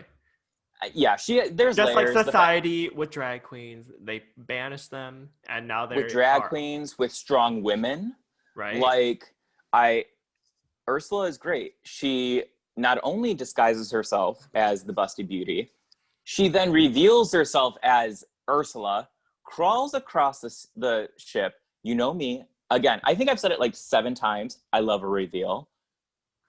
She crawls across the ship and then becomes giant, even bigger than she already is, to take down a Right. ship. And How she could have glorious done is that the that? I was gonna say she could have done that the entire film, but she's like, I'm gonna wait Yes! to do this at the right time. Because I know the audience will know what see, like a drag queen, she knows what the audience wants when She she wants. knows. Yeah.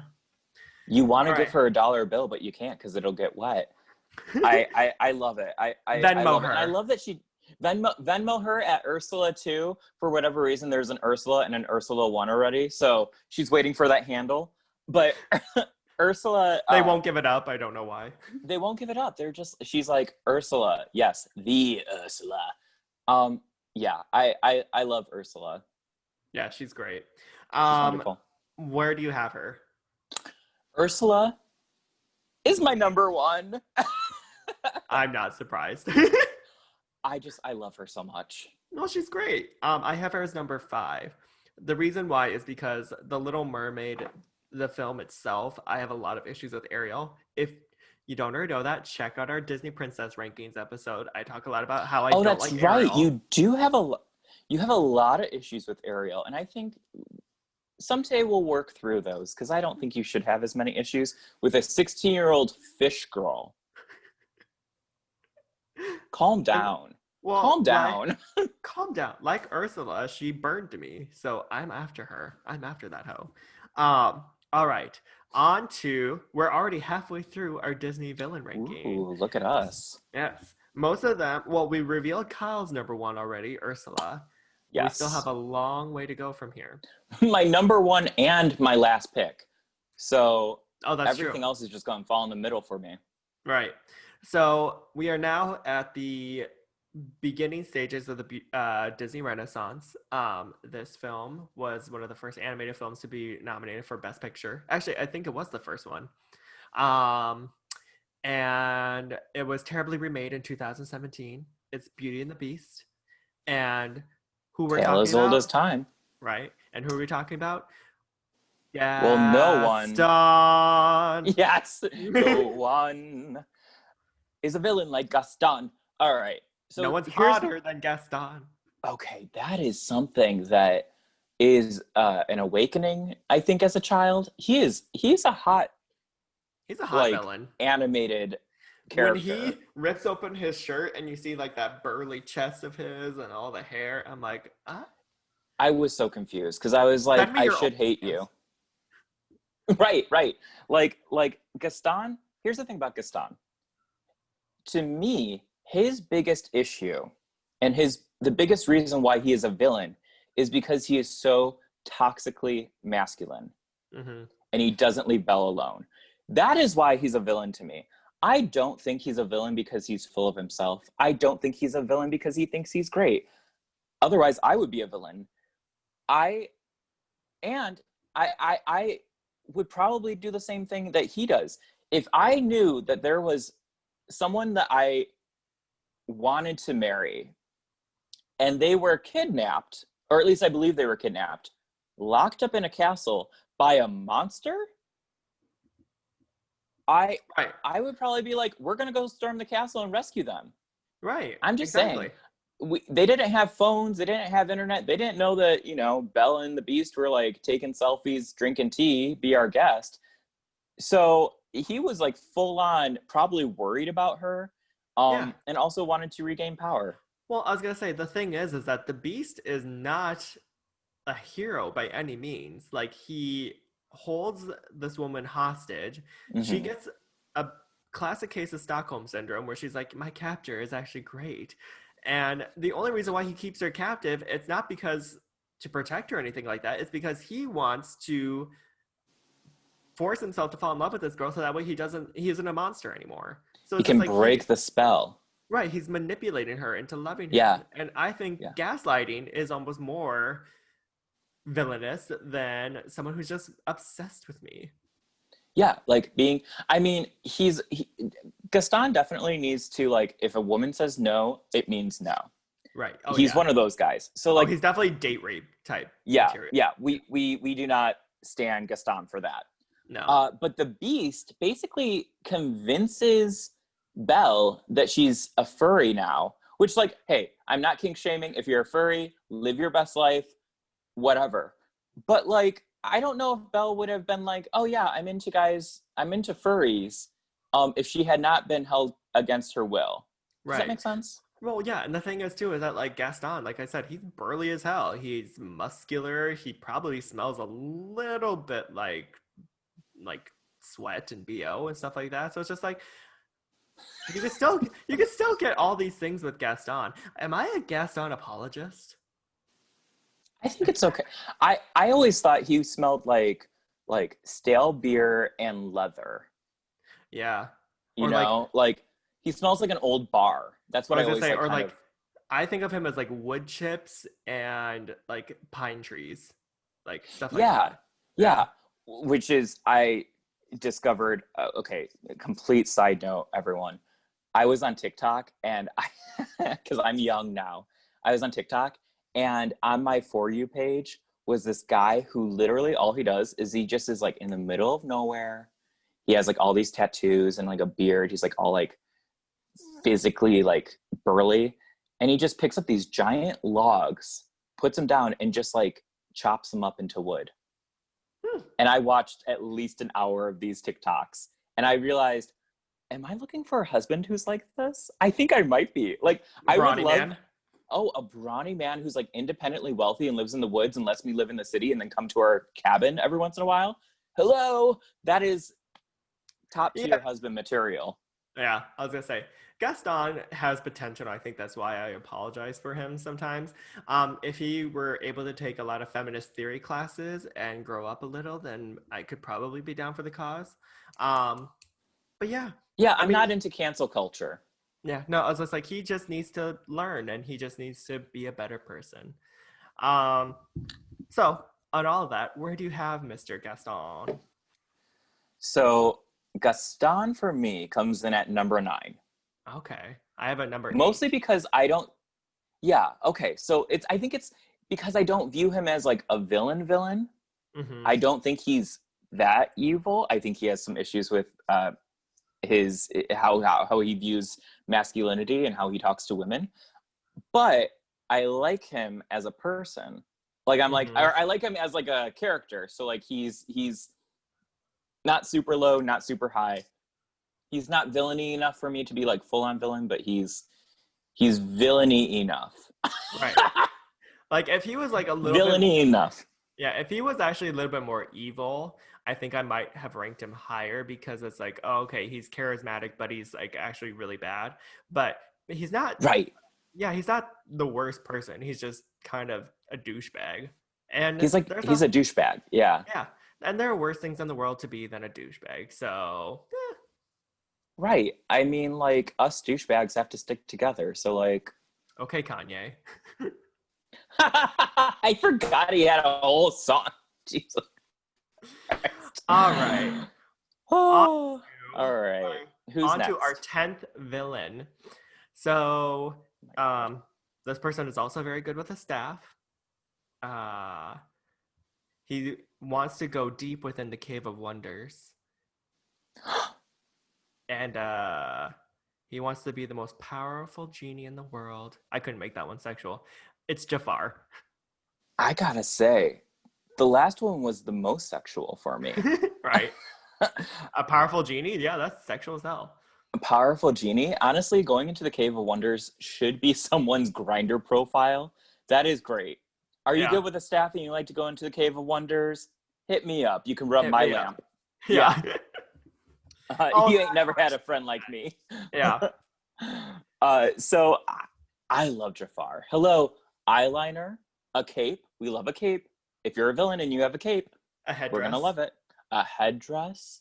Yeah, I think Jafar was the first bearded drag queen I'd ever seen.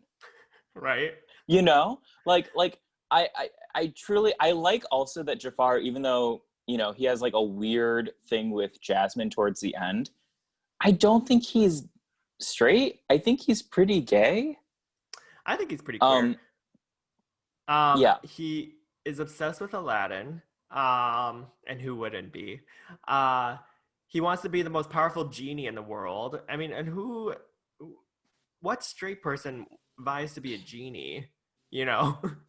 He wants power. He wants to Well, be a magical being. yeah, but like they say, a genie is shackled, has a master, has to serve them for the rest of their life. So I think he's actually I think he has some sub-bottom tendencies here. Like, Okay, so you're viewing it as like a submissive, like dom sub thing. I viewed it as Jafar is struggling with his sexuality. okay. And he's gay. He's gay. But he wants to get power, and the only way to do that is to kind of play the game. So towards the end, when he's being like all with the seductive Jasmine and everything, he finally gains his power. Eventually he gets his power, he gets his wish. But in doing so, he can't be his fully true self, and he goes back into the closet, a la the lamp. Mm, So okay. he just goes back in the closet. It's sad. Okay. It's a story of someone who has repressed sexuality and can't be who he truly is. I I hear that. Okay. Well, either way, like there's a lot of queer theory behind this character, is what Oh we're saying. yeah. Yeah.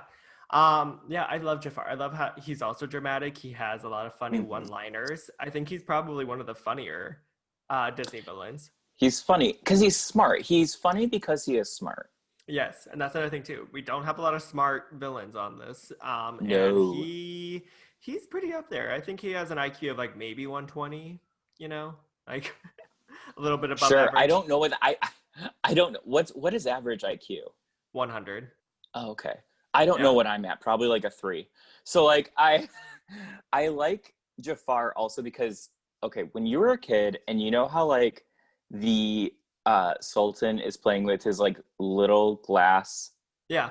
animals.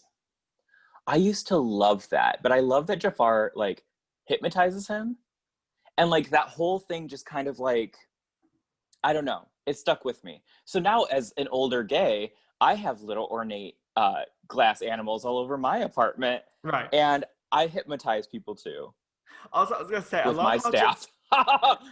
Oh, Oh my god! Literally, we are giving you so much. If someone use this as a grinder profile, because I know I will not, but someone say I'm like Jafar because I'm like Jafar because I can hypnotize you with my staff and I want to go into your cave of wonders. I A want to plus. If explore someone your had cave that of wonders. profile, oh my God. If someone sent that to me, Yeah. I would maybe risk quarantine to go hook up with them. I was gonna say, I'd be I'm like, calling my Uber. you put a spell on me. You put a Right. spell on me. Yeah. I'm calling my magic carpet actually. Oh my god. All right, so where do you have Mr. Jafar? So Jafar comes in at number 5 for me. Okay. I have him as number So he's up 7. there. Yeah. Yeah. Yeah, he's Okay. yeah, top half easily.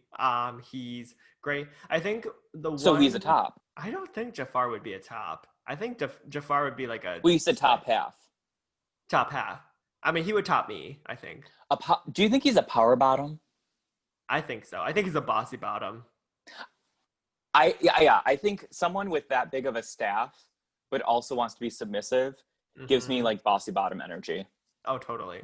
Good for you, Uh, Jafar. Good for you. yeah, I'm happy for you. All right. Yeah. So now we are at the height of the Disney Renaissance. He has a little bit of Cain and Abel effect, if you would say.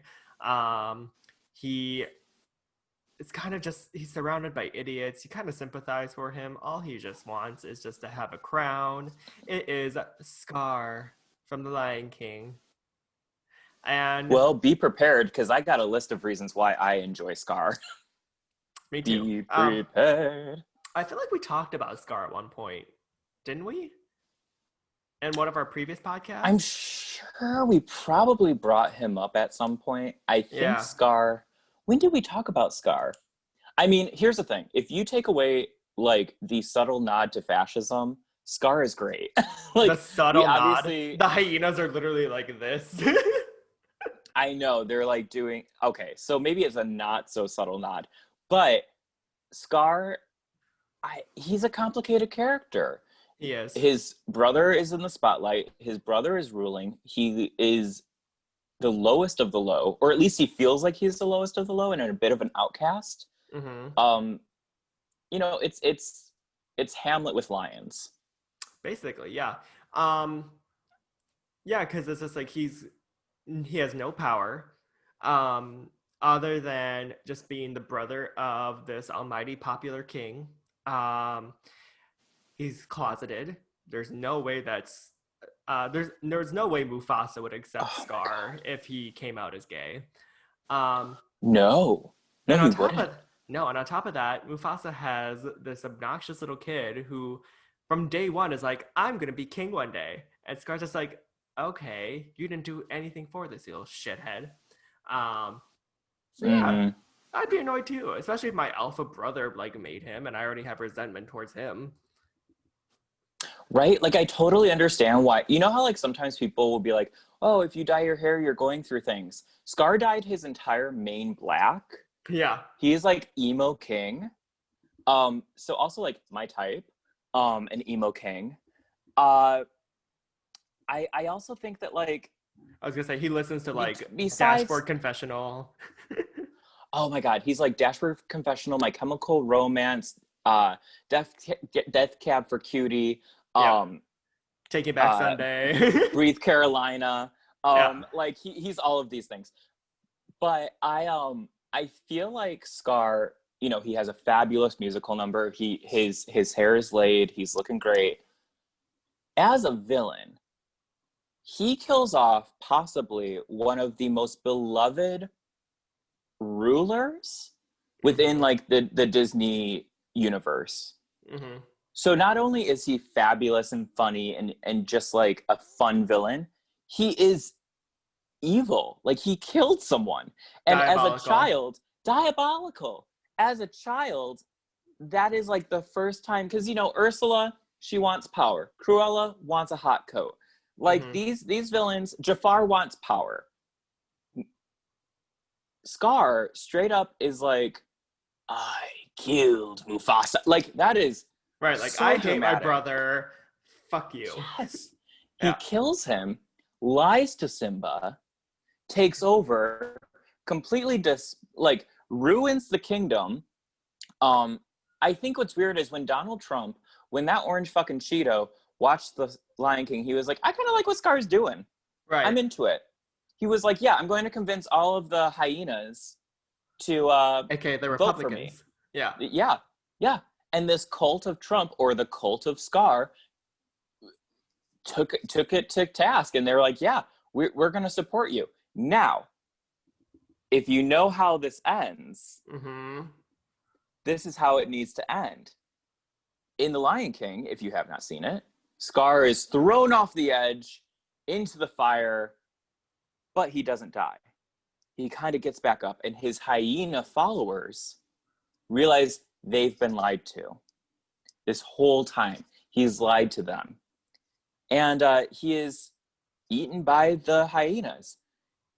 If Donald Trump doesn't get eaten metaphorically or actually, I don't know. It's 2020. I don't know. Right. By his followers and those who support him or supported him, it'll be an injustice. So Kyle's just wishing this into the universe. I'm speaking it into the universe that Donald Trump fails, and that his followers, his the Trump of cult, the Trump of cult, The Trump of cult. the cult of Trump, just rips them to shreds and realizes that they've been lied to this whole time. Yeah. You know, Scar, and somehow Scar is still less evil than Donald Trump. So Right. Like somehow like I would still live in a world with Scar over Donald Trump any day. oh yeah, and Scar killed Mufasa. Hello. Right. So Um yeah, I, Scar's pretty diabolical and femme and coded, and it's great. I was gonna say, yeah, he has like all the great ticks of like what a villain should be in a Disney movie. All right, so where do you rank Miss Scar if you're nasty? So Miss Scar, if I'm nasty, comes in at number 4. Okay. Wow. I have him at number 3. Oh, look at that. We're both. So he's an icon for both of us, basically. Oh, definitely. He's a great villain. Yeah. All right, on to the next one. Okay. Uh, so this character rules the underworld and maybe your underwear. It's Hades from the 1997 film Hercules. Well, to quote Hades, 2 thumbs way, way up. Yeah. What do you think of Hades? So I have a little confession to make. I never actually saw Hercules up until a couple of years ago. So Hercules is actually one of the newer Disney films in my repertoire. And because Mm-hmm. of that, I actually don't remember much about Hades. But what I do remember is the fact that he was played by James Wood and he has a lot of funny one-liners. Like the Yes. yeah. And he also is he's kind of like a feminist in a way where Meg is just like, I'm in love with this guy. He's not going to treat Hmm. me differently. He's not going to treat me wrong. And he's like, he's a guy. He's going to do this. Yeah, he's Yeah. keeping it real. Yeah, exactly. I like his wit. I like Hades keeping it real attitude. Yeah. I like Hades because he's a hothead, but not in the way that the Queen of Hearts is. Hmm. Because he gets upset, but he also has this like cool, I'm the king of the underworld. He's a bit of an outcast. He has a bit of that scar where it's like his brother Zeus is like ruling Mount Olympus and Hmm. Hades is stuck in, well, Hades. Yeah. So I like him for that. There's not a lot bad I can say about Hades. Again, kind of similar to you. I saw Hercules in theaters as a kid, and then I Hmm. didn't watch it again until like 3 years ago Mm. because my mom, for whatever reason, she saw, maybe it's because her name is Meg and she did not like to see another Meg on screen. But Typical Leo. yeah, Yeah. uh, but I remember my mom being like, "Oh, we're not buying Hercules on VHS," and I was like, "Why?" Because I liked it, and she's like, "I just didn't like the animation." What do you mean you didn't like the animation? It looks like any other Disney I was like, it looks very much animation. like every other Disney movie. Right. But Hades he's a good villain because he has something to prove. Hmm. He's funny, has a lot of good one-liners. He's hot-headed, Yep. and he's actually evil. Like Yeah. he's actually a bad character. Well, it's like it's literally in his DNA. Like he is the god of the underworld. Like you can't expect him to not be like this crazy shithead. Um, Right. yeah, I was gonna say. Unfortunately, I have him at number 14. And it's just Okay. because, yeah, it's only because I only saw it recently. I only saw it once. So if I grew up with him, I bet Hades would probably be a lot higher on my list. But for right now, he sinks to the bottom. But I still have a lot of respect for the king of the underworld. Yeah, he came in at number 10 for me, Okay. mostly because like he is iconic enough not to be dead last. He's not dead last, No. but he's not actually that he's not super evil. He lays everything out pretty reasonably. He gives Meg an understanding of what she can and can't do. Hmm. Um yeah, I put him at number 10. Okay. So on to our next villain. He wants to take over China. He doesn't seem to understand that, if you just put your hair up, that can make you look like a totally different person, apparently. And he has a lady witch hawk best friend in the remake. It's Shan Yu from 1998's Mulan. Yes. Um, what are your thoughts on Shan Yu? You know, I have weird thoughts. Mostly because The song is Wild Thoughts. wild th- who are you calling a wild thought? Um the thing is that he is just trying to defeat an empire. And Yeah. okay, I don't know all the Are backstory you of how. justifying this? Oh hell yeah, I'm going to justify this. Okay. I mean, he's going against a militant state with a ragtag team of, what would you call them? Tribes people, nomads. Yeah. They don't really have a country. And why don't they have a country? Well, because the Empire of China has taken over where they lived. Hmm. So he is simply responding to being displaced because of the, I don't want to, would it be colonization? You know, Like internal colonization? I don't know if that's a thing. well, like, basically China as an empire has taken away his homeland. Right. Therefore, he's responding to that by attacking China. And it's been villainized. He's been villainized because of this. Hmm. So I can't say that he's not just in how he feels. No. I Like I think think he has every every right to I to think to really like attack everyone. Yeah, I was gonna say, I Like, think every Disney villain so far, except maybe like one, has every right to be angry. yeah. Yeah, everyone's justifiable. And I always wondered as a kid, because like, have you noticed that like Sean Yu's army, like none of them have like actual head of hair. Like it's like either like they're balding or they're bald. And so I'm just like, Oh, I was like, did they shun all the bald people out from China? Like, that was your takeaway? I don't know. That's what I was thinking as a kid. I was just like, is it because they're like kind of ugly looking? Like, is it only? It's like, is the Emperor of China is like Regina George, where she's just like pretty people only, and Pretty people only on, yeah.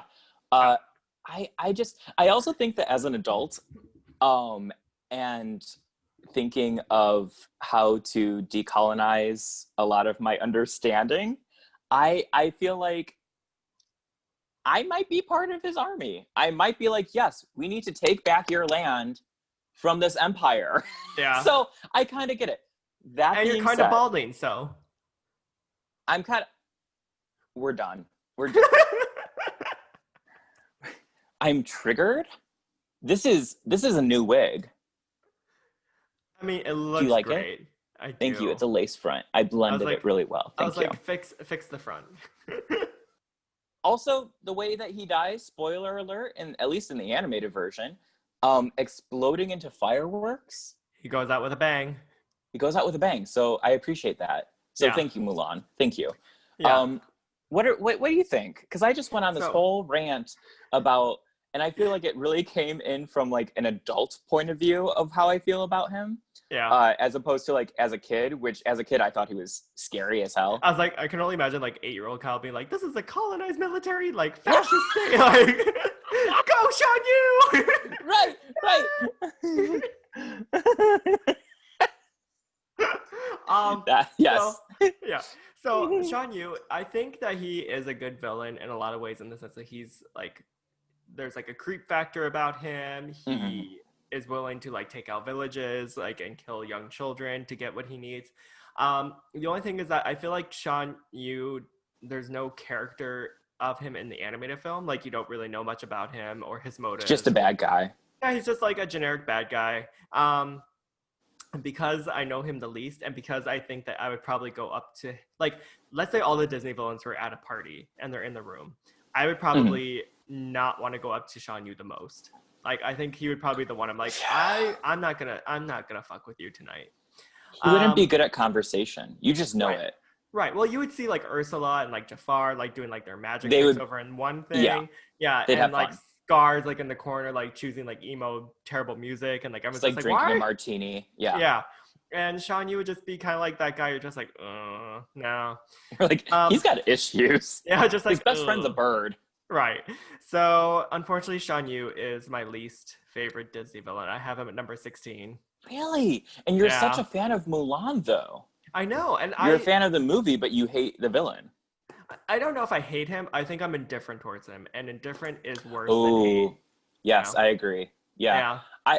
I mean, he's not high on my list. He comes in at number 14 out of 16. Okay. Mostly because I'm kind of like, you're not that big of a villain. You just did shitty things. You know what he is? He's a war criminal. Yeah. He's a war criminal. That's a There are whole worse nother things to be topic. called. there's there's worse things to be called. Yeah. Yeah, All right. I put him at number 14. Okay. So like towards the bottom for both of us. Yeah. Okay. So on to our third to last villain. Oh my So god. We've gone through it really fast. yeah, a potions queen will cook Mhm. you dinner before they try to kill you, and doesn't really like the fact that she has to heavily rely on someone bigger and better than her. It's Miss Yzma from The Emperor's New Mhm. Groove. Yes, yes, Icon, yes. queen, Icon. legend. What's that Lady Gaga quote? It's just like beautiful, stunning, never the same. She's just beautiful, beautiful. Yeah. Yeah. I think I view Yzma. It's Yzma, right? Yeah, Yzma. I'm so bad at, like, I mispronounce things all the time. You know this. And Yeah. anyone listening, you know that I'm constantly mispronouncing things. But Yzma, I know that you love the movie Emperor's New Groove. I do. It's like one of my favorites. As a child, I didn't like it. As an adult, I like it. It's Yeah. more of an adult movie. Like, it's It's not funny a as an adult. well, it's kind of like it has 30 Rock humor behind it where it's just like really Yes. stupid humor and it's just like joke after joke after joke. And so Yeah. I think, yeah, as a kid, I thought it was like funny in a way. But like Hmm. when I started rewatching it, like in college and stuff like that, I'm just like, oh, I never got that joke. Oh, this is really fucking funny. Right, right. It's good for parents to watch because they can at least enjoy it also. I Yeah, feel like with Yzma, it's Eartha Kitt. It's voiced by Eartha Kitt, yeah. and literally, if it wasn't animated, it would just be Eartha Kitt being so fabulous. All right. And I love her for it. It's funny. She's purple. Why is she purple when Right. they're like in the middle? It's like Aztecs, right? But she's Right. purple. I live. She's thin and pointy, much like Cruella de Vil. Yes. Uh, She's scared Kronk beyond pulled all the reason. lever. Yeah. Like, Kronk pulled the lever. Wrong lever. That is so funny. That Yeah. is so funny. And spoiler alert, if you haven't seen Emperor's New Groove, she becomes a cute little kitten. A little How pussycat. can you? Yeah, I mean, like, come on. Like, you're not only like fabulous voiced by Eartha Kitt, but you become this like cute little like furball villain at the end. Yeah. Like, really? Like, Right. it's she's good. She's one of the villains that I think we both can appreciate because she's funny, Yeah. she's smart, she I would is. not call Yzma smart, but yeah. I think she's kind of smart. She's smart. She's smart compared to Kronk. Like, Yeah. that's. I think it's always important to surround yourself with at least one person who's dumber than you are. Right. Which is why we hang out. You said it. I didn't say it. I feel like we hang out with each other because I'm like, wow, we both make each other look smart. I was gonna say we each think that the other person is the dumb one. Yes, we each think that the other person is our Kronk, but Right. really, like, we're both Kronk, Yeah. which is great. I love Kronk. I was like, Kronk's an icon. Yeah. No, yeah. Yzma is so funny. She is ballsy. She's willing to go there to get what she wants. She is a postage stamp queen. She will save money just to make sure her evil plan goes through. And like I said, We love a budget queen. yeah, she'll cook you dinner before she will try to kill you. She'll cook you Kronk's spinach puffs. Like, I love it. I love Yeah. too that again a similarity between her and Ursula and Scar and Jafar. They just want power. yeah, They're put in a position where they just want to overthrow whoever is on the throne. right. And I can't say that like that's They're the all- worst thing. No, I was gonna say they're all like second in line to becoming like the ruler, and Right. if you have the opportunity, like go for it. And Yeah. what was his name? Cusco? Like he was a little brat at the beginning. Like I'd be annoyed with him Cusco too. is such a brat. Oh my god, he's such a brat. Yeah, like if I was like this old, beautiful potions witch, and like If I was, honey, you are. thank you. I was gonna say, and if You I got see the purple hair. That's true. And he's purple. I don't get why he's purple, but he is. I will say that I like this hair color on you. I think it's really good. Oh, thank you. It's like a pink blonde. Like if you look at it, Yeah, it it's kinda like a looks pinky blondie. There's like some lavender undertone to it. Mhm. I think Thank you. should you be Yzma for Halloween? Because Would you you be were Kronk? Cusco one year. I was Cusco. That was the first I- Halloween that Kyle and I hung out together. I could try being Kronk. I could be Kronk. I could be Kronk. I could be Kronk. Although our friend Jill, friend of the pod, we Jill Conkle. We're like a she- throuple when it comes to Halloween costumes. Yes. So she was thinking about the complete side note. Yeah. If you haven't watched Avatar: The Last Airbender, watch it. I watched it years ago. It is such a good show. It's fabulous. She kind of wants to be Aang, and I told her I'll give her help with the bald cap, and I said maybe I'll be Appa. Now the thing is that I feel like I could be both Appa and Kronk, and you could not tell the difference. 'Cause That's it's true. A big like Just kind of like- person. Right. Like, okay, boss. Like, It just very depends into on it. it just depends on which person you're talking to at the party. Like people who are friends with Jill, like you're Right, yeah, right. and then oh, that'd be funny. I think that Um, could be really funny. Yeah. yeah. Okay, so where do you have Miss Yzma ranked? So I put her, and she's in this ranking because a lot of it is because of Eartha Kitt. I put her at number 7. So Okay, she's up there. She is a divine number 7. that Both is true. so 3 and 7 are both divine numbers for anyone who doesn't know. So I low key I like thought about that, and I was like, okay, so Maleficent's going to be number 3, Yeah, and Yzma's going to be number 7 because that's Eartha Kitt is divine. yeah, that's smart. Yeah. I have Always Yzma. thinking. I have Yzma as my number 1. Um, Oh, yeah, she's my queen. She is my favorite. She is the one I would go to in a party in a heartbeat. I would go to bat for her in war. I'd be her Kronk if I could. Um, yeah, icon, legend, Eartha Kitt, and again, a lot of it is because Eartha Kitt voiced her. And honestly, Eartha Kitt it.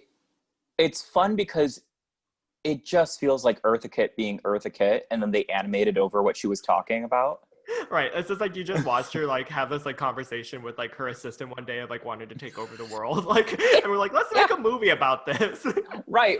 Maybe we should make her the villain, Right. but she's kind of the star. I like her better than Cusco, so. Oh, yeah, she's way better. Awesome. Okay, so we are down to 2 villains. Our last 2. Oh my god. Okay. So this is from 2009, a voodoo queen, king, I Mm-hmm. guess. Well, I'll say voodoo queen. Doctor, I don't know how to pronounce this correctly. Doctor Facilier. The Rurger. The Roger, Doctor Facilier. Dr. Facilier. Yeah, the voodoo king from Princess and the Frog in 2009. Yes. Yes. So, I have minimal thoughts about him, honestly. Like, I Okay, think, my list is short too. yeah, I was like, I think he's cool. I like the fact that he has the voodoo gods on his side. He's not really evil because he has a debt to have to pay off. So it's just like, I get why you have like the sense of urgency to like have this frog remain a frog so you could be a prince. I get it. Mhm. Totally get it. Yeah. But I don't feel like he was I don't think he was featured a lot in the film, if I remember. That is my biggest qualm about him as a villain is so Princess and the Frog, a lot of my like, I don't want to say beef with it because I like it as a movie. I Square wish up. that like, yeah, get ready to fight. I feel like Tiana should have been Tiana more than she was a frog. Yeah. That throws me for a loop. But then again, it is the Princess and the Frog. I don't know. But him as a villain, to me, he's not. He has a fun song. He looks great. He's fabulous. He plays with He's magic. fabulous. It's voodoo. Yeah. But as a villain, I'm not gagging. Yeah, I'm not like convinced that he's like one of the all-time greats. I just Mhm. like the fact that he again is also purple. I don't know why he's purple, but he's purple. Well, not the whole time. No, but he has a Like when he's great doing magic, yeah. right. He has a great costume. I think out of all the Mhm. magical powers, I think voodoo is probably one of the most intriguing. So like, I would be down to hang out Is with it him. because it's like kind of real? Yeah, it's because there's just like there's so much history with It's voodoo, and it's the like fact within that our realm. yeah, Yeah. exactly. Like it's not like I Yeah. mean, it's not like Maleficent where it's just like, oh, she's just like this powerful fairy and only she has it. But like Mhm. voodoo is something that a lot of people can like get involved in, if that makes sense. Right, tap into or seek out if they need it. Right. Like I So I could go to like a appreciate it voodoo because queen. it's within it's within the realm of possibility. So I like that. Yeah. But if he was featured more, I think he would be a little bit higher. But because she is a Mhm. frog for most of the film, which is a understandable beef, like there's not much interaction with them and the villain. Right. Yeah. So Right. uh, It's the true villain is them trying to overcome what the villain did to them and less of the villain itself. Mm-hmm. And so in that case, where did you rate him? I ranked him at number 10, like just good old number Okay. 10. Yeah. I like him because well, one, representation matters. This was the first all black and Disney animated cast, I guess. Cast characters, I don't know. They're not real. um, They're real and to a lot of people. right. And the again, a voodoo king. Like I love it. I love the concept. I think he had a lot of promise. Which is why he is Yeah. not like at the bottom. Yeah. He came in at number 13 for me. Mm-hmm. You know, he's not the worst villain by any means. I also feel like maybe because we're older and this came out in 2009, we aren't as like connected to the film. Yeah. Um like I watched it. Okay, so when it came out, I remember renting it and enjoying it as like 2009. So I was 19. Mm-hmm. So enjoying it as like a 19-year-old would enjoy like a classic Disney movie, right? Right. Then I worked in an after-school program with kids, and one of the like handful of movies that we had when it was like a rainy day and we couldn't play outside and stuff was The Princess and the Frog, because they loved it, because like they were children. So I kind of hold it in this like, yeah, it's a fun kids movie because I wasn't a child when it came out. Yeah. On to our very last villain. The very last. Yep. Um, I feel like a lot of people like this movie. Again, I don't really have a big connection to it. And so because of that, Mm-hmm. my opinion of this villain is a little bit but it is Miss Lady Gothel from Rapunzel, or no, not Rapunzel, Tangled, aka Exactly. Rapunzel. Yeah, aka Rapunzel. Exactly. So Lady Gothel is actually a kidnapper. She kidnapped Rapunzel from her palace, and she knew that Rapunzel had magical powers, and she wanted to look young and fresh, and so she kept her in a tower for 16 years, so that way she could look young and pretty. And the entire time she gaslit her into thinking, one, she's her mom, and two, that the world is a dangerous place that she should never leave. And yeah, One of those um, is true. No, I'm just kidding. yeah, just like one of those is true. Um, that the world's a terrible place. Um, Yeah. I don't know. I don't know if it's because we're older that I just don't really care about Lady Gothel. I don't like Lady Gothel either. Yeah, I'm like she's funny. I will give her that. Like she has a lot of funny one-liners. Like she's kind of snippy, a little petty. Um, yeah. She's more she petty and vain than she is evil to me. right, and I think the problem is too is the fact that like we've seen her story before. We've seen Yes. a lady who's like, I need to look young, Kyle. Literally representation matters, Josh. Right. Um I even have written in my notes, I like, as villains go, she's a mother figure. It's like the evil mother figure who wants to look young and stuff. We have the evil queen, and the evil queen did it really well. Yeah. Mother Gothel. Okay, or is it Lady Gothel? Mother Gothel? Lady, Yes, I don't Lady know. Gothel. Yes, Um, lady. the thing is that Maybe it's Mother Gothel. I don't know. Mother Gothel. I don't know. See, and I mean unpopular opinion. Guess what? On this show, it's all unwarranted opinion. So if you love Tangled, great, that's cool. I Yeah. didn't like it. I it I I don't know why I don't like it. I don't think I like Rapunzel, and we've talked about this in the Disney Princess uh, episode. I just don't think, she's kind of dumb.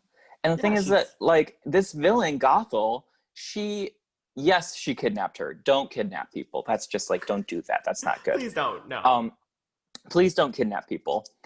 But at least she protects her in a way. She's not harming her. She's lying to her, and she's not her mother, but she also gives her like an entire tower to hang out in, Yeah. and a ton of art supplies that Rapunzel ends up really enjoying art and doing art. So like, kind of my dream of like, To be hey, locked if away in a at least if tower. I'm, yeah, and just get to do art all the time and have like long luxurious hair. I think Rapunzel can get over it. I'm just saying. I think she's okay. Yeah. I No, think she's okay. Yeah, it's weird because like whenever you do like BuzzFeed articles about the Disney princesses and like it's like a polling one where you have to like who would you choose as a Disney princess or who's your favorite and Uh-huh. things like that. Like Rapunzel is always very very high on the list and I don't know if it's just like a generational gap. I don't know if it's just because as queer people we're just like, she's kind of basic to us or Yeah, I I don't don't know. know. She's okay and Mother Gothel is also okay for me. Again, I think the only thing that saves her for me is the fact that she's funny. Like, She's funny. Like you could hang out with Gothel, but like you could talk shit I with Lady don't. She's Gothel, not. Mother Gothel. Yeah, I'd be Yeah.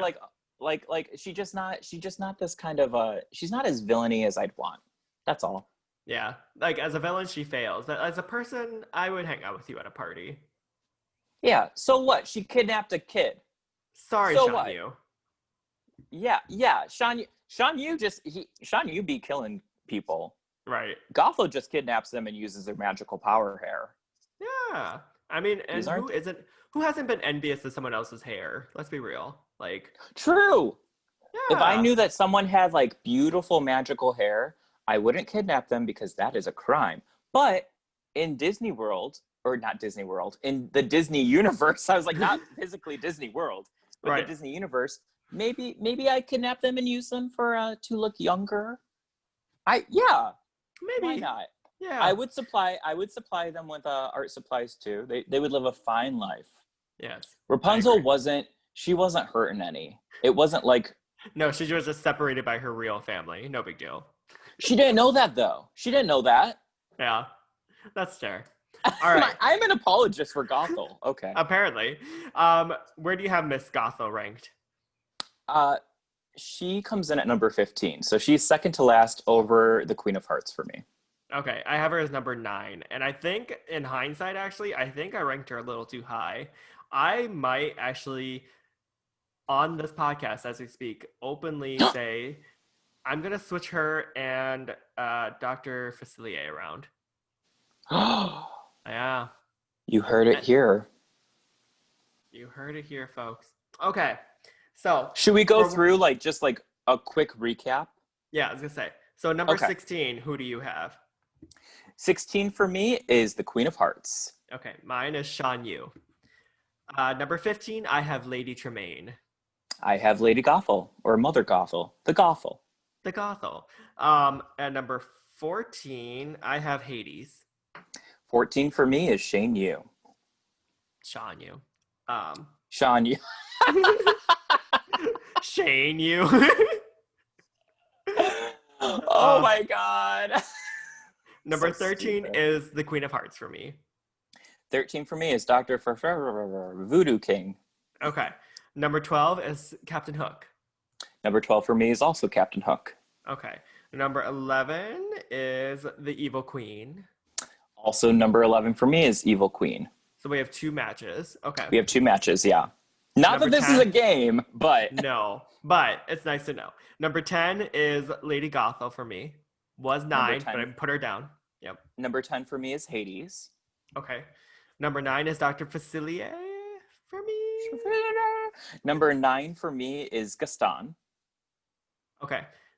Wait, no. Number 8 is Gaston for me. Oh, number 8 for me is Lady Tremaine. Tremaine. I mispronounce everything. So yeah, Cinderella's stepmother. She's number Okay. 8 for me. Number 7 is Jafar. Number 7 for me is Uzma. Uzma? Yzma. I've only drank coffee today, so I'm a little jittery. Oh Okay. my god. I would be the one. If you I go back told to our you. last episode, I said I wouldn't be the one to be jittery from coffee. I was very adamant about it. Josh was right. Okay. I told you. I owe you something. I'll owe you something. Okay. Number 6 is Cruella de Vil. Number 6 for me is Radigan. Okay. Number 5 is Ursula. Number 5 for me is Jafar. Number 4 is Maleficent. Number 4 for me is Scar. Okay. Number 3 is Scar for me. Number 3 for me is Maleficent. Okay. Oh, that's right. We switched it around. Okay. Mhm. And then number 2, I have Professor Redigan. Number 2 is Cruella de Vil for me. And my all-time favorite Disney villain is Yzma. And my all-time favorite Disney villain is Ursula the Sea Witch. Yay! We did it! Yay! That was fun. I feel like we have very similar thoughts on almost all of them. Right. Which is different than usual. Usually we bicker a little bit, or we have disagreements on what we think. I was gonna say, I think the Disney princesses we bickered about, but the villains, like, we both want the same thing. We just want drama. And we want, like, good, hardcore villains. Yeah. That's all Give we me want. drama, mama. Right? That's all we want. So, yeah. Like we said, we're going to open this up to you guys. We are going to put a template out on our Instagram stories for you guys to play along and to let us know what you guys would rank your Disney villains as. Yes. And you know, if you have Shan Yu as your number one or as Queen of Hearts as number one, go for it. Shut us up. Tell us why you like them. You don't have to agree with us. This is all This is all just opinion. You don't have to agree at all. We, again, every single episode, this is unwarranted opinions that we will be talking about. But if you agree with us, that's cool too. Yeah. So, ladies and gentlemen, where can we find the rest of us, Josh? So you can find us on YouTube. Just type in Fear the Queer Podcast. We're a brand new channel. Since you're watching. That being said, obviously, we are still going to be in podcast form through SoundCloud, Spotify. I was like, oh. That one. Yeah. Yeah. And Apple Podcasts. All you have to do is search Fear the Queer Podcast. Luckily, no one is trying to steal our name yet. No one is trying to overthrow us as the Fear the Queer Podcast. So, although I would love the idea that we're like the queer Disney villain of the podcast world. That would be really cool. If there isn't one already out there, we'll make it. We'll be villains. I would love to be a villain. I love being a villain. They're more interesting. Oh my God. In theater, like in high school, I always played the villain because I was so good at it. Of course you did. It's fun to play things that are opposite yourself because I'm just such a sweetheart. So, sure. Well, I mean, so either if you're following us on Spotify, SoundCloud, Apple Podcasts, or watching us here on YouTube, that's great. If you would also like to follow us on Facebook and Instagram, we post a bunch of things that we talk about during the podcast, or during the show rather, that you can follow along. And if you want to play along with us, go to our Instagram and you can get the template, like I said, and tag us in it, see where you rank. Exactly. Because especially with Instagram, that's where we are the most interactive with everybody else. Like, if you want to like hang out and kiki with us, hit us up on Instagram. Like, yeah, we're more likely to respond. I was gonna say, like, we say that you can email us at Fear the Queer Podcast, but let's be real, like, we haven't checked our emails in a while. Someone could have offered us a book deal and we wouldn't know. I know.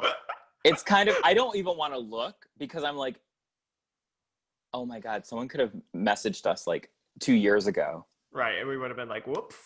We would have been like, whoops. Yeah. All right.